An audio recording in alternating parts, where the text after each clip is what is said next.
6ನೇ ಅಧ್ಯಾಯ 18ನೇ ವಚನ. ನೀವು ಆತ್ಮಪ್ರೇರಿತರಾಗಿ ಎಲ್ಲ ಸಮಯಗಳಲ್ಲಿ ಸಕಲ ವಿಧವಾದ ಪ್ರಾರ್ಥನೆಯಿಂದಲೂ ವಿಜ್ಞಾಪನೆಯಿಂದಲೂ ಪ್ರಾರ್ಥಿಸಿರಿ. ಇದರಲ್ಲಿ ಪೂರ್ಣ ಸ್ಥಿರಚಿತ್ತವಾಗಿದ್ದು ಪರಿಶುದ್ಧರ ವಿಷಯದಲ್ಲಿ ವಿಜ್ಞಾಪನೆ ಮಾಡುತ್ತಾ ಎಚ್ಚರವಾಗಿರ್ರಿ ಅಂತ ಹೇಳಿ ಇಲ್ಲಿ ಈ ಒಂದು ವಾಕ್ಯದಲ್ಲಿ 2-3 ವಿಷಯಗಳು ನೋಡ್ತೇವೆ. ಮೊದಲನೇದಾಗಿ ನಾವು ನೋಡುವಾಗ ನೀವು ಆತ್ಮ ಪ್ರೇರಿತರಾಗಿ ಎಲ್ಲ ಸಮಯಗಳಲ್ಲಿ ಸಕಲ ವಿಧವಾದ ಪ್ರಾರ್ಥನೆ ವಿಜ್ಞಾಪನೆ ಪ್ರಾರ್ಥಿಸ್ರಿ ಅಂತ ಹೇಳಿ ಇಲ್ಲಿ ಆತ್ಮ ಪ್ರೇರಿತರಾಗಿ ಪ್ರೇಯಿಂಗ್ ಇನ್ ದ ಸ್ಪಿರಿಟ್ ಅಂತ ಹೇಳಿ ಇಂಗ್ಲೀಷ್ನಲ್ಲಿ ನಾವು ನೋಡ್ತೇವೆ.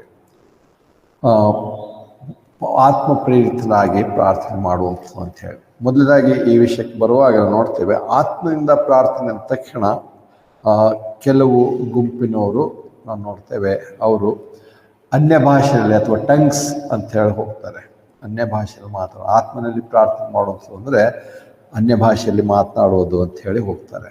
ಆದರೆ ಖಂಡಿತವಾಗಲೂ ಇಲ್ಲಿ ದೇವರ ವಾಕ್ಯ ಹಾಗೆ ಹೇಳ್ತಲ್ಲ. ಯಾಕೆ ಹೇಳ್ತಲ್ಲ ಅಂದರೆ ಇಲ್ಲಿ 2-3 ವಿಷಯಗಳನ್ನು ನಾವು ನೋಡ್ತೇವೆ. ಹೇಗೂ 1 ಕೊರಿಂಥ 14ರಲ್ಲಿ ಅಲ್ಲಿ ಆತ್ಮನಲ್ಲಿ ಪ್ರಾರ್ಥನೆ ಮಾಡುವಂಥದ್ದು ನೋಡುವಾಗ ಅಲ್ಲಿ ಭಾಷೆಗಳು ಮಾತನಾಡುವಂಥದ್ದು ಹೇಳುವಂಥದ್ದು ಇರುವಂಥದ್ದು ಸಂಗತಿ ಆಗಿದರೆ ಇದೆ. ಆದರೆ ಅಲ್ಲಿ ಕೂಡ ಇಲ್ಲಿಯೂ ಕೂಡ ನೋಡುವಾಗ ಆತ್ಮನಲ್ಲಿ ಪ್ರಾರ್ಥನೆ ಅಂದ ತಕ್ಷಣ ಅದು ಟಂಗ್ಸ್ನಲ್ಲಿ ಪ್ರಾರ್ಥನೆ ಮಾಡುವಂಥ ಸಂಗತಿ ಅಲ್ಲ ಅಂತ ನೋಡ್ತೇವೆ. ಯಾಕಂದರೆ ಮೊದಲನೇದಾಗಿ ನೋಡುವಾಗ ಅನ್ಯ ಭಾಷೆ ಅಂಥೇಳಿ ನೋಡುವಾಗ ಕನ್ನಡದಲ್ಲಿ ಹೇಗೂ ತರ್ಜುಮೆ ಚೆನ್ನಾಗಿ ಮಾಡಿರುವಂಥದ್ದಿದೆ. ಅನ್ಯ ಭಾಷೆ ಅಂಥೇಳಿ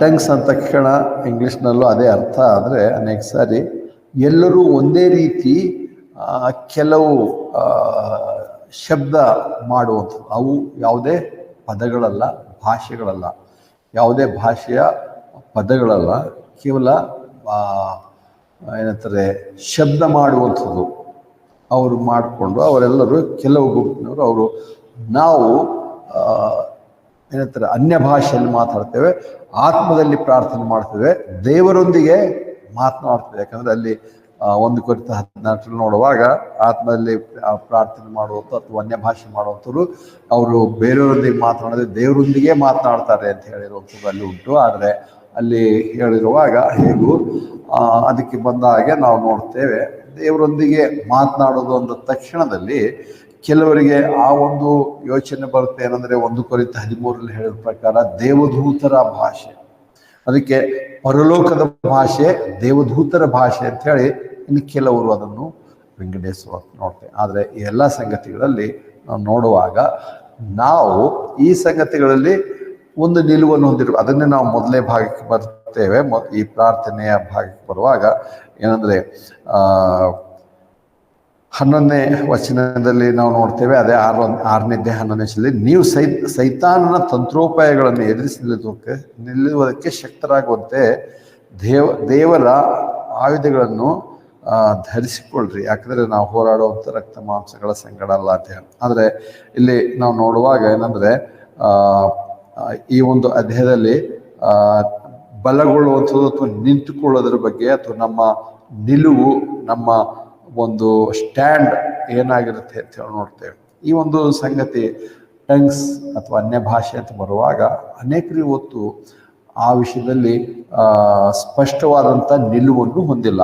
ದೊಡ್ಡ ದೊಡ್ಡ ದೇವರ ಸೇವಕರು ಅನ್ನೋಂಥವ್ರು ಕೂಡ ಹೌದು, ಅದು ವರ ಕೆಲವರಿಗೆ ಇರಬಹುದು, ಅವ್ರು ದೇವರೊಂದಿಗೆ ಮಾತನಾಡ್ಬೋದು ಅಂತ ಅವ್ರು ಹೇಳೋದು. ಅಂದರೆ ಚೆನ್ನಾಗಿ ಇರುವಂಥ, ಅಂದರೆ ಫೇಮಸ್ ಇರುವಂಥ ಪಾಠಗಳು. ಹಾಗಾದರೆ ಕೆಲವರಿಗೆ ಇದೆ ಅಂದರೆ ಯಾಕೆ ಅವರಿಗಿದೆ ಮತ್ತು ಯಾಕೆ ಇವರಿಗಿಲ್ಲ ಅನ್ನುವಂಥ ಪ್ರಶ್ನೆ ಅವ್ರಿಗೆ ಎಂದಿಗೂ ಬಂದಿಲ್ಲ. ಅಥವಾ ಅವರು ಅದನ್ನು ಆದಷ್ಟು ಏನಂತಾರೆ ಯಾವುದೇ ತೀರ್ಮಾನ ತಗೊಳ್ಳಾರದೆ ಹೇಳುವಂಥ ಒಂದು ಮಾತಾಗಿರುವಂಥದ್ದು. ಅದು ಇದೆ ಅಥವಾ ಇಲ್ಲ. ಖಂಡಿತವಾಗಲೂ ಇವತ್ತು ದೇವರು ಅನ್ಯ ಭಾಷೆಗಳಲ್ಲಿ ಮಾತನಾಡ್ತಲ್ಲ. ಹಾಗೆ ದೇವರು ಒಂದು ವೇಳೆ ಅನ್ಯ ಭಾಷೆಯಲ್ಲಿ ಮಾತನಾಡುವಂಥ ಪ್ರಸಂಗ ಬಿದ್ದರೂ ಕೂಡ ಆತನು ಮಾಡಲು ಶಕ್ತನಾಗಿದ್ದಾನೆ. ಆದರೆ ಆತನು ಹಾಗೆ ಮಾಡಬೇಕಂತೇನಿಲ್ಲ. ಯಾಕಂದರೆ ಯಾವಾಗ ತನ್ನ ವಾಕ್ಯಗಳನ್ನು ಪ್ರತಿ ಲಿಪಿ ಇರುವಂಥ ಭಾಷೆಯಲ್ಲಿ ತನ್ನ ಸೇವಕರು ವಾಕ್ಯಗಳನ್ನು ಭಾಷಾಂತರಿಸ್ತಿರುವಾಗ ದೇವರು ಕೊಡ್ತಾ ಇದ್ದಾನೆ. ಇನ್ನೂ ಅನೇಕ ಭಾಷೆಗಳಲ್ಲಿ ಬೈಬಲ್ ತರ್ಜಮೆ ಆಗುವಂಥದ್ದು ಬಾಕಿ ಇದೆ ಅಂತ ಹೇಳ್ತಾರೆ.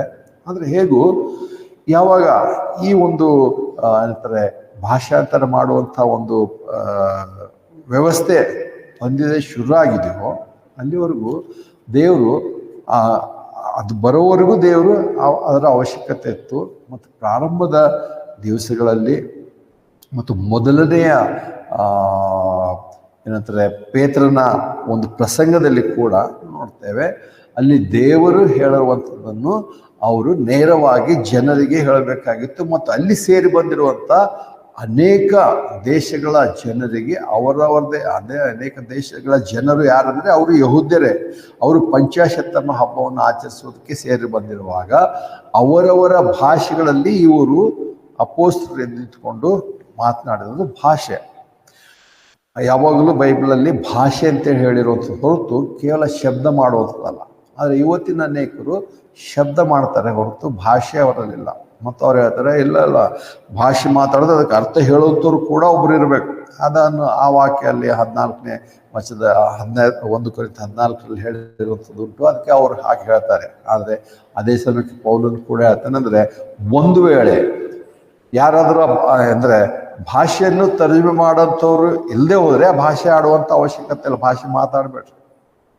ಮತ್ತು ಇನ್ನೊಂದು ಕೂಡ ಹೇಳ್ತಾನೆ ಏನಂದರೆ ಈ ಭಾಷೆಯಲ್ಲಿ ಮಾತನಾಡುವಂಥದ್ದು ನಂಬದವರಿಗೆ ಗುರುತಾಗಿದೆ ಹೊರತು ನಂಬುವವರಿಗೆ ಅಲ್ಲ.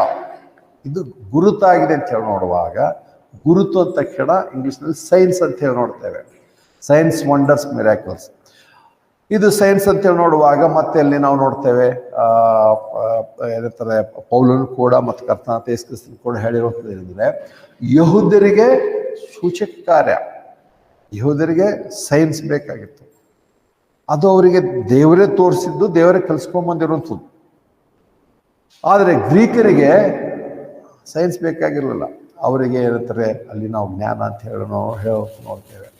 ಇಲ್ಲಿ ನಾವು ನೋಡುವಾಗ ನಾವು ಗ್ರೀಕರು ನಾವ್ಯಾಕೆ ಸೈನ್ಸ್ ಹುಡ್ಕೊಂಡು ಹೋಗ್ಬೇಕು ಅಥವಾ ಗುರುತು ಸೂಚಕ ಕಾರ್ಯಗಳನ್ನು ಹುಡ್ಕೊಂಡು ಹೋಗ್ಬೇಕು? ಆದರೆ ಎಲ್ಲ ಸೂಚಕ ಕಾರ್ಯಕ್ಕಿಂತ ಶ್ರೇಷ್ಠ ಸೂಚಕ ಕಾರ್ಯ ಯೇಸು ಕ್ರಿಸ್ತನು ಹೇಳಿದರೆ ಕೊನೆಗೆ ಬರುವಾಗ ಯೇಸು ಕ್ರಿಸ್ತನು ತನ್ನ ಮರಣ, ಸಮಾಧಿ, ಪುನರುತ್ಥಾನ, ಏನಂತ ದೇವರ ರಾಜ್ಯ, ತನ್ನ ಮುಂದಿನ ಸಂಗತಿಗಳು ಹೇಳುವಾಗ ಅವರು ಹೇಳ್ತಾರೆ, ಹಾಗಿದ್ರೆ ಇವೆಲ್ಲ ಆಗ್ಬೇಕಾದ್ರೆ ಒಂದು ಸೂಚನೆ ಹೇಳು, ಗುರುತು ಹೇಳು ಅಂತ ಹೇಳಿ. ಅವಾಗ ಕರ್ತನಾದ ಯೇಸು ಕ್ರಿಸ್ತನು ಹೇಳ್ತಾನೆ ಅಂದರೆ ಯೋನನು ಯಾವ ರೀತಿಯಲ್ಲಿ 3 ಹಗಲು 3 ರಾತ್ರಿ ಮೀನಿನ ಹೊಟ್ಟೆಯೊಳಗೆ ಇದ್ದನೋ ಹಾಗೆ ಮನುಷ್ಯ ಕುಮಾರನು ಕೂಡ ಭೂಗರ್ಭದಲ್ಲಿ 3 ಹಗಲು 3 ರಾತ್ರಿ ಭೂಗರ್ಭದಲ್ಲಿರುವನು ಅಂತ ಹೇಳಿ ಇದೆ. ಅಂದರೆ ಇರ್ತಾನೆ ಮತ್ತು ಆತ ಸತ್ತು ಉಣಲ್ಪಟ್ಟು ಎಬ್ಬಿಸಲ್ಪಟ್ಟು ಬರುವಂಥದ್ದು ಎಲ್ಲಕ್ಕಿಂತ ಶ್ರೇಷ್ಠವಾದಂಥ ಮತ್ತು ಫೈನಲ್ ಆದಂಥ ಅಂತಿಮವಾದಂಥ ಸೂಚಕ ಕಾರ್ಯ ಅಂತ ಹೇಳೋದನ್ನು. ಅದಾದಮೇಲೆ ಮತ್ತೆ ಸೂಚಕ ಕಾರ್ಯ ಬೇಕಾಗಿದೆ. ಆದರೆ ಸೂಚಕ ಕಾರ್ಯಗಳು ಇವತ್ತು ಇನ್ನು ಯಾರು ಬಯಸ್ತಾರೆ ಅಂದರೆ ದೇವರ ವಾಕ್ಯಕ್ಕೆ ವಿರೋಧವಾಗಿರುತ್ತದೆ. ದೇವರು ಅದಕ್ಕೆ ಫುಲ್ ಸ್ಟಾಪ್ ಕೊಟ್ಟಿರುವಂಥದ್ದು. ಮತ್ತು ಅನ್ಯರಾಗಿರುವಂಥ ನಮಗಾದರೂ ಸೂಚಕ ಕಾರ್ಯದ ಅವಶ್ಯಕತೆ ಇಲ್ಲ. ದೇವರೆಂದಿಗೂ ನಮಗೆ ಆ ಸೂಚಕ ಕಾರ್ಯದ ಬಗ್ಗೆ ವಾಗ್ದಾನನೂ ಮಾಡಿಲ್ಲ, ಅದನ್ನು ಹೇಳುವುದಿಲ್ಲ. ಹಾಗಿರುವಾಗ ನಾವು ಅದಕ್ಕೆ ಬಯಸುವಂಥದ್ದು ನಮ್ಗೆ ಬೇಕಾಗಿಲ್ಲ. ಮತ್ತು ಇನ್ನೊಂದು ಸಂಗತಿನ ನೋಡ್ತೇವೆ, ಆ ಸೂಚಕ ಕಾರ್ಯ ಏನಾಗಿತ್ತು ಅಂದರೆ ಪ್ರವಾದನೆಯಲ್ಲಿ ಹೇಳಲ್ಪಟ್ಟಿತ್ತು. ಯಾಕಂದರೆ ಅನ್ಯ ಭಾಷೆ ಮಾತನಾಡುವಂಥದ್ದು ಟಂಗ್ಸ್ ಅಂತ ಹೇಳುವಂಥದ್ದು ಸುಮ್ಮನೆ ಕಿರ್ಚಾಡುವಂಥದ್ದಲ್ಲ ಅಥವಾ ಯಾವುದೋ ಶಬ್ದ ಮಾಡುವಂಥದ್ದಲ್ಲ. ಅಲ್ಲಿ ಪೇತ್ರನು ಎದ್ದು ನಿಂತ್ಕೊಂಡು ಮಾತನಾಡ್ತಿರುವ, ಅಂದರೆ ಎಲ್ಲರೂ ಬೇರೆ ಬೇರೆ ಭಾಷೆಗಳಲ್ಲಿ ಮಾತನಾಡುವಾಗ ಅಲ್ಲಿ ಸೇರಿರುವಂಥವ್ರು ಒಂದು ರೀತಿ ಗೊಂದಲಕ್ಕೊಳಗಾದರು, ಪ್ರಶ್ನೆ ಕೇಳಿದ್ರು, ಇದೇನು ಮಾಡ್ತಾರೆ ಅಥವಾ ಅವ್ರಿಗೆ ಅರ್ಥ ಆಗಲಿಲ್ಲ. ಅಂದರೆ ಅವ್ರು ಮಾಡ್ತಿರುವಂಥ ಸಂಗತಿ. ಯಾಕಂದರೆ ಏನಾಗ್ತಂದ್ರೆ ಅದು ಯಾಕೆ ಗೊಂದಲ ಆಗಿತ್ತಂದರೆ ಒಂದು ಭಾಷೆ ಮಾತಾಡೋರಿಗೆ ಇನ್ನೊಂದು ಭಾಷೆ ಅರ್ಥ ಆಗಿಲ್ಲ. ಅವನ್ನ ಅದಕ್ಕೆ ಕೇಳುವಾಗ ಇದೇನು ಕಿರ್ಚಾಡ್ತಾನೆ ಅಂತ ಇರ್ಬೋದು. ಆದರೆ ಕೊನೆಗೆ ನೋಡ್ತೇವೆ ಆ ವಾಕ್ಯದಲ್ಲಿ ಅಪೊಸ್ತಲ 2ನೇದಲ್ಲಿ ಅವರೆಲ್ಲರೂ ಹೇಳ್ತಾರೆ, ಅವರಿಗೆಲ್ಲ ಆಶ್ಚರ್ಯ ಆಯ್ತು. ಅಂದರೆ ಇವರೆಲ್ಲರೂ ನಮ್ಮ ಭಾಷೆಗಳಲ್ಲಿ ಮಾತನಾಡ್ತಾರೆ. ಸೊ ಮೊದಲೇದಾಗಿದ್ದು ಭಾಷೆಯಲ್ಲಿ ಮಾತನಾಡುವಂಥದ್ದು ಮತ್ತು ಅದು ಸೂಚಕ ಕಾರ್ಯ. ಮತ್ತು ಅಷ್ಟೇ ಅಲ್ಲ, ನಾವು ನೋಡ್ತೇವೆ ಏನಂತಾರೆ ಅದು ವಾಗ್ದಾನ ಮಾಡಿರುವಂಥದ್ದು ಮತ್ತು ಪೇತ್ರನು ಎದ್ದು ನಿಂತ್ಕೊಂಡು ಹೇಳುವಾಗ ಆತನು ಕೂಡ ಯಾವುದೇ ಆಧಾರ ಇಲ್ಲದೆ ನಾನು ಏನೋ ಮಾತಾಡ್ತೇನೆ ಅಂತ ಹೇಳಿಲ್ಲ. ಬದಲಾಗಿ ಯೋವೇಲನ ಏನಂತಾರೆ 2ನೇ ಅಧ್ಯಾಯ 3ನೇ ಅಧ್ಯಾಯದಲ್ಲಿ ಬರೆದಿರುವಂತ ಪ್ರವಾದನೆಯನ್ನೇ ಆತನು ಹೇಳಿದನು. ಅಂದ್ರೆ ಪ್ರತಿಯೊಂದು ಕಾರ್ಯಗಳಲ್ಲಿಯೂ ಏನಂತಾರೆ ಈ ವಾಕ್ಯ ನೆರವೇರಿತು, ಪ್ರವಾದನೆ ನೆರವೇರಿತು. ಮತ್ತೆ ಸುವಾರ್ತೆಗಳಲ್ಲಿ ಹಲವು ಸಾರಿ ಬರೆದಿರುವಂತ ಎಲ್ಲಾ ಸಂಗತಿಗಳು ಬರುವಾಗ ಇವಾಗ ಈ ವಾಕ್ಯ ನೆರವೇರಿತು, ಪ್ರವಾದನೆ ನೆರವೇರಿತು. ಅದಕ್ಕೋಸ್ಕರವೇ ದೇವರ ವಾಕ್ಯ ಅಥವಾ ಬೈಬಲ್ನ ಒಂದು ವಿಶೇಷತೆ ಏನಿದೆ ಅಂದ್ರೆ, ಯಾಕೆ ದೇವರು ಸುಮಾರು 1400-500 ವರ್ಷಗಳು ತೆಗೆದುಕೊಂಡರು 40 ವಿಭಿನ್ನ ಏನಂತಾರೆ ಲೇಖಕರನ್ನ ಅಥವಾ ಸೇವಕರನ್ನ ಆರಿಸಿಕೊಂಡು ವಿಭಿನ್ನ ಸ್ಥಳಗಳಲ್ಲಿ ವಿಭಿನ್ನ ಸಮಯದಲ್ಲಿ ಅವರನ್ನು ಉಪಯೋಗಿಸಿ ಬರೆದನಂದ್ರೆ ಆತನ ಏನೆಲ್ಲ ಆತನು ಬರೆದಿರುವಂಥದ್ದು ಮುಂದೆ ನೆರವೇರಿಸೋದಕ್ಕೋಸ್ಕರವೇ ಆತನ ಹಾಗೆ ಬರೆದನು. ಕರ್ತನಾದ ಯೇಸು ಕ್ರಿಸ್ತನು ಬರೆದಿರುವಂತ ವಾಗ್ದಾನಕ್ಕನುಸಾರವಾಗಿ ಕಾರ್ಯ ಮಾಡೋದನ್ನು ಹೊರತು ಅದಕ್ಕಿಂತ ಒಂದು ಹೆಚ್ಚಿಗೂ ಮಾಡಲಿಲ್ಲ, ಒಂದು ಕಡಿಮೆನೂ ಮಾಡಲಿಲ್ಲ. ಅದು ವಿಶೇಷವಾದಂಥದ್ದು ದೇವರ ವಾಕ್ಯದ ವಿಶೇಷತೆ. ಹಾಗಿರುವಾಗ ಪೇತ್ರನು ಕೂಡ ಅಲ್ಲಿ ಹೀಗೆ ನಾವು ಮಾತನಾಡೋದಕ್ಕೆ ಕಾರಣ ಏನೋ ಒಂದು ಇವತ್ತು ಏನಂತಾರೆ ಅವಕಾಶ ಸಿಕ್ಕಿದೆ, ನೀವೆಲ್ಲರೂ ಬಂದಿರಿ ನಾವು ಮಾತಾಡ್ಬೇಕಂತಲ್ಲ.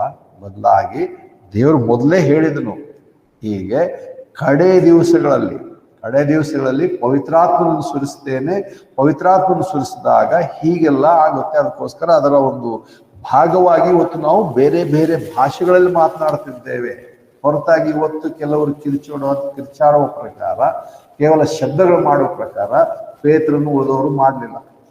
ಅವರು ಭಾಷೆಗಳಲ್ಲಿ ಮಾತನಾಡಿದರು. ಹಾಗಿರುವಾಗ ಇಲ್ಲಿ ಎಫೆಸ 6:18 ನೋಡುವಾಗ ಆತ್ಮನಲ್ಲಿ ಪ್ರಾರ್ಥನೆ ಮಾಡ್ತೇವೆ ಅಂತ ಹೇಳುವಾಗ ಅಲ್ಲಿ ನಾವು ನೋಡ್ತೇವೆ, ಇದು ಅನ್ಯ ಭಾಷೆ ಮಾತನಾಡುವಂಥದ್ದಲ್ಲ, ಕಿರ್ಚಾಡುವಂಥದ್ದಲ್ಲ. ಮತ್ತು ಅವ್ರು ಯಾವಾಗಲೂ ಒಂದು ಸೆಟ್ ಆಫ್ ಒಂದು ಸೌಂಡ್ಗಳು ಶಬ್ದಗಳು ಇಟ್ಕೊಂಡಿದ್ದಾರೆ, ಅಷ್ಟೇ ಮಾತಾಡ್ತಾರೆ. ಮತ್ತು ಇನ್ನೊಬ್ರು ಬೇರೆಯವರು ಅದೇ ರೀತಿ ಕಿರ್ಚಾಡಿದ್ರೆ ಇವ್ರದ್ದು ಪರಿಶುದ್ಧಾತ್ಮನ ಹೆಸರು ಹೇಳೋದು ಬೇಡ, ಪರಲೋಕದ ಭಾಷೆನ ಅಥವಾ ಅನ್ಯ ಭಾಷೆನ ಅಂತ ಅವ್ರಿಗೂ ಗೊತ್ತಾಗಲ್ಲ. ಯಾಕಂದ್ರೆ ಅವರಿಗೆ ಗೊತ್ತಿಲ್ಲ, ಅದು ಸುಮ್ಮನೆ ಯಾರು ಕಲ್ತೀವಿ. ನಮ್ಮ ಹತ್ರನೇ ಒಬ್ಬ ನಾವು ಕುರುಡರನ್ನು ನೋಡ್ಕೊಳ್ತಾ ಇರೋ ಸಂದರ್ಭದಲ್ಲಿ ನಿರೀಕ್ಷಣೆ ಅಂತಿದ್ದೆ. ಇವತ್ತು ಆತನು ಎಲ್ಲೋ ಒಂದ್ ಕಡೆ ಪಾಸ್ಟರ್ ಆಗಿದ್ದಾನೆ. ಆದ್ರೆ ಆತನು ಇದೇ ಶಬ್ದಗಳು ತೆಗಿತಿದ್ದ. ಮತ್ತು ಆತನು ಬೇರೆಯವರು ಸ್ಟೇಜ್ ಮೇಲೆ ಬೇರೆಯವ್ರು ಯಾರು ಕಿರ್ಚಾಡ್ತಾರೆ ಅವ್ರ ಜೊತೆ ಹೋಗಿ ಇವನು ಕೂಡ ಕಿರ್ಚಾಡ್ತಿದ್ದ.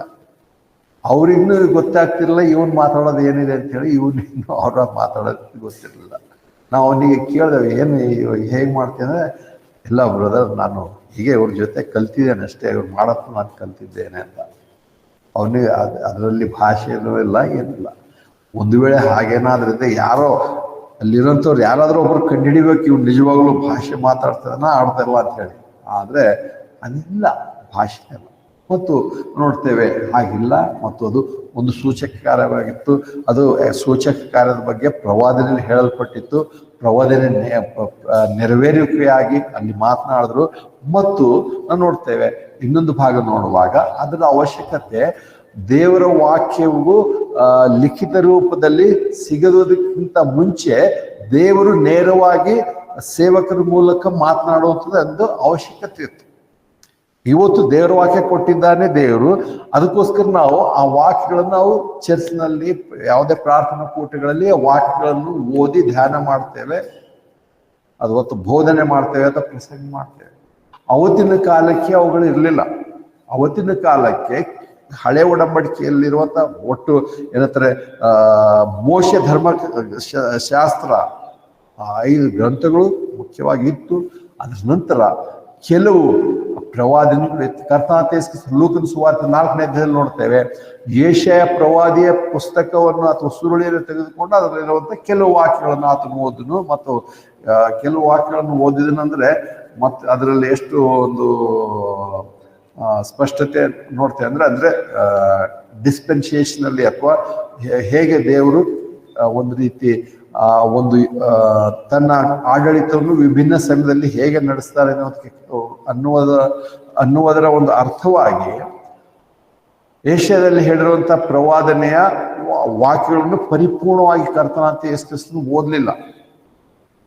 ಅಷ್ಟು ಒಂದು ಸ್ವಲ್ಪ ಭಾಗ ಮಾತ್ರ ಓದಿ ಅಲ್ಲಿಗೆ, ಅಥವಾ ಒಂದು ಅಂದ್ರೆ ಇಂಗ್ಲಿಷ್ನಲ್ಲಿರುವಂಥ ಅಥವಾ ಕನ್ನಡದಲ್ಲಿರುವಂಥ ವಾಕ್ಯದ ಅರ್ಧ ಭಾಗ ಓದಿ ಅಲ್ಲಿಗೆ ನಿಲ್ಲಿಸ್ತಾನೆ, ಮುಂದಿನ ಭಾಗ ಓದಲ್ಲ. ಯಾಕಂದ್ರೆ ಅವತ್ತು ಕರ್ತನಾದ ಯೇಸು ಕ್ರಿಸ್ತನ ಭಾಗ ಓದುವಾಗ ಅದರ ಅವಶ್ಯಕತೆ ಅವತ್ತು ಅಷ್ಟೇ ಇತ್ತು, ಅದು ನೆರವೇರಬೇಕಾಗಿತ್ತು, ಅಷ್ಟನ್ನೇ ಓದಿದ್ರು. ನಂತರ ಮುಂದೆ ಬೇರೆ ಉಂಟು. ಯಾಕಂದ್ರೆ ಕೆಲವರು ಕಿಂಗ್ ಜೇಮ್ಸ್ ವರ್ಷನ್ ಭಕ್ತರು ಕೆಲವರಿದ್ದಾರೆ. ಅವರು ಹೇಗೆ ಅಂತಂದ್ರೆ ಇವನ್ ಅಧ್ಯಾಯಗಳು ವಾಕ್ಯಗಳು ಕೂಡ ದೇವರೇ ಪ್ರೇರೇಪಿಸಿ ಬರ್ದಿದ್ದಾನೆ ಅಂತ ಹೇಳಿ. ಹಾಗೇನಾದ್ರೂ ಇದ್ರೆ ಯೇಸು ಕ್ರಿಸ್ತನು ಒಂದೇ ವಾಕ್ಯದ ಅರ್ಧ ಭಾಗ ಓದಿ ಅರ್ಧ ಭಾಗ ಬಿಡ್ತಿರ್ಲಿಲ್ಲ. ಕಿಂಗ್ ಜೇಮ್ಸ್ ವರ್ಷನ್ ಹಾಗೆ ಒಂದಿದ್ರೆ ಆ ವಾಕ್ಯ ಅಲ್ಲಿಗೆ ಒಂದು ವಾಕ್ಯ ಒಂದು ವಚನ ನಿಂತ್ಕೋಬೇಕಾಗಿತ್ತು. ಆದರೆ ಹಾಗೆಲ್ಲ ಕೆಲವ್ರು ಹೀಗೆ ಅಂದರೆ ಅದಕ್ಕೆ ನೋಡ್ತೇವೆ, defender of word of God ಬದಲಾಗಿ defender of King James version ಅನ್ನೋ ಒಂದು ಗುಂಪು ಇದೆ. ಅದು ಅತಿಯಾಗಿ ಮಾಡುವಂಥದ್ದು ಅದು ಅಷ್ಟೊಂದು ಸರಿಯಲ್ಲ. ಅದಕ್ಕೆ ನಾವು ಎಷ್ಟೊಂದು ನೋಡ್ತೇವೆ, ದೇವರ ವಾಕ್ಯಗಳು ಏನಂತಾರೆ ನಮ್ಮ ಅನುಕೂಲಕ್ಕಾಗಿ ತರ್ಜುಮೆ ಮಾಡಿದಾಗ ಅಧ್ಯಾಯಗಳಾಗಿ ವಾಕ್ಯಗಳಾಗಿ ವಿಂಗಡಿಸಿದ್ದಾರೆ ಹೊರತು ಮೂಲವಾಗಿ ದೇವರು ಮೂಲ ಭಾಷೆಯಲ್ಲಿ ಮೂಲವಾಗಿ ದೇವರು ಮಾತಾಡುವಾಗ ಅಧ್ಯಾಯಗಳಾಗಿ ವಾಕ್ಯಗಳಾಗಿ ವಚನಗಳಾಗಿ ಕೊಡಲಿಲ್ಲ. ಅದು ತರ್ಜುಮೆ ಮಾಡಿದಾಗ ಅವುಗಳನ್ನು ನಮ್ಮ ಅನುಕೂಲಕ್ಕೋಸ್ಕರ ಹಾಗೆ ಮಾಡಿದ್ದಾರೆ. ಅದಕ್ಕೆ ನಾವು ನೋಡ್ತೇವೆ ಅನೇಕ ಅಧ್ಯಾಯಗಳು ಬರುವಾಗ ಏನಂತಾರೆ ಅಧ್ಯಾಯ ಕಂಪ್ಲೀಟ್ ಆಗೋದು ಅನೇಕ ಸಾರಿ 7ನೇ ಅಧ್ಯಾಯ 1ನೇ ವಚನಕ್ಕೆ ಒಂದು ಪ್ಯಾರಾಗ್ರಾಫ್ ಮುಗಿಸಿರುತ್ತೆ.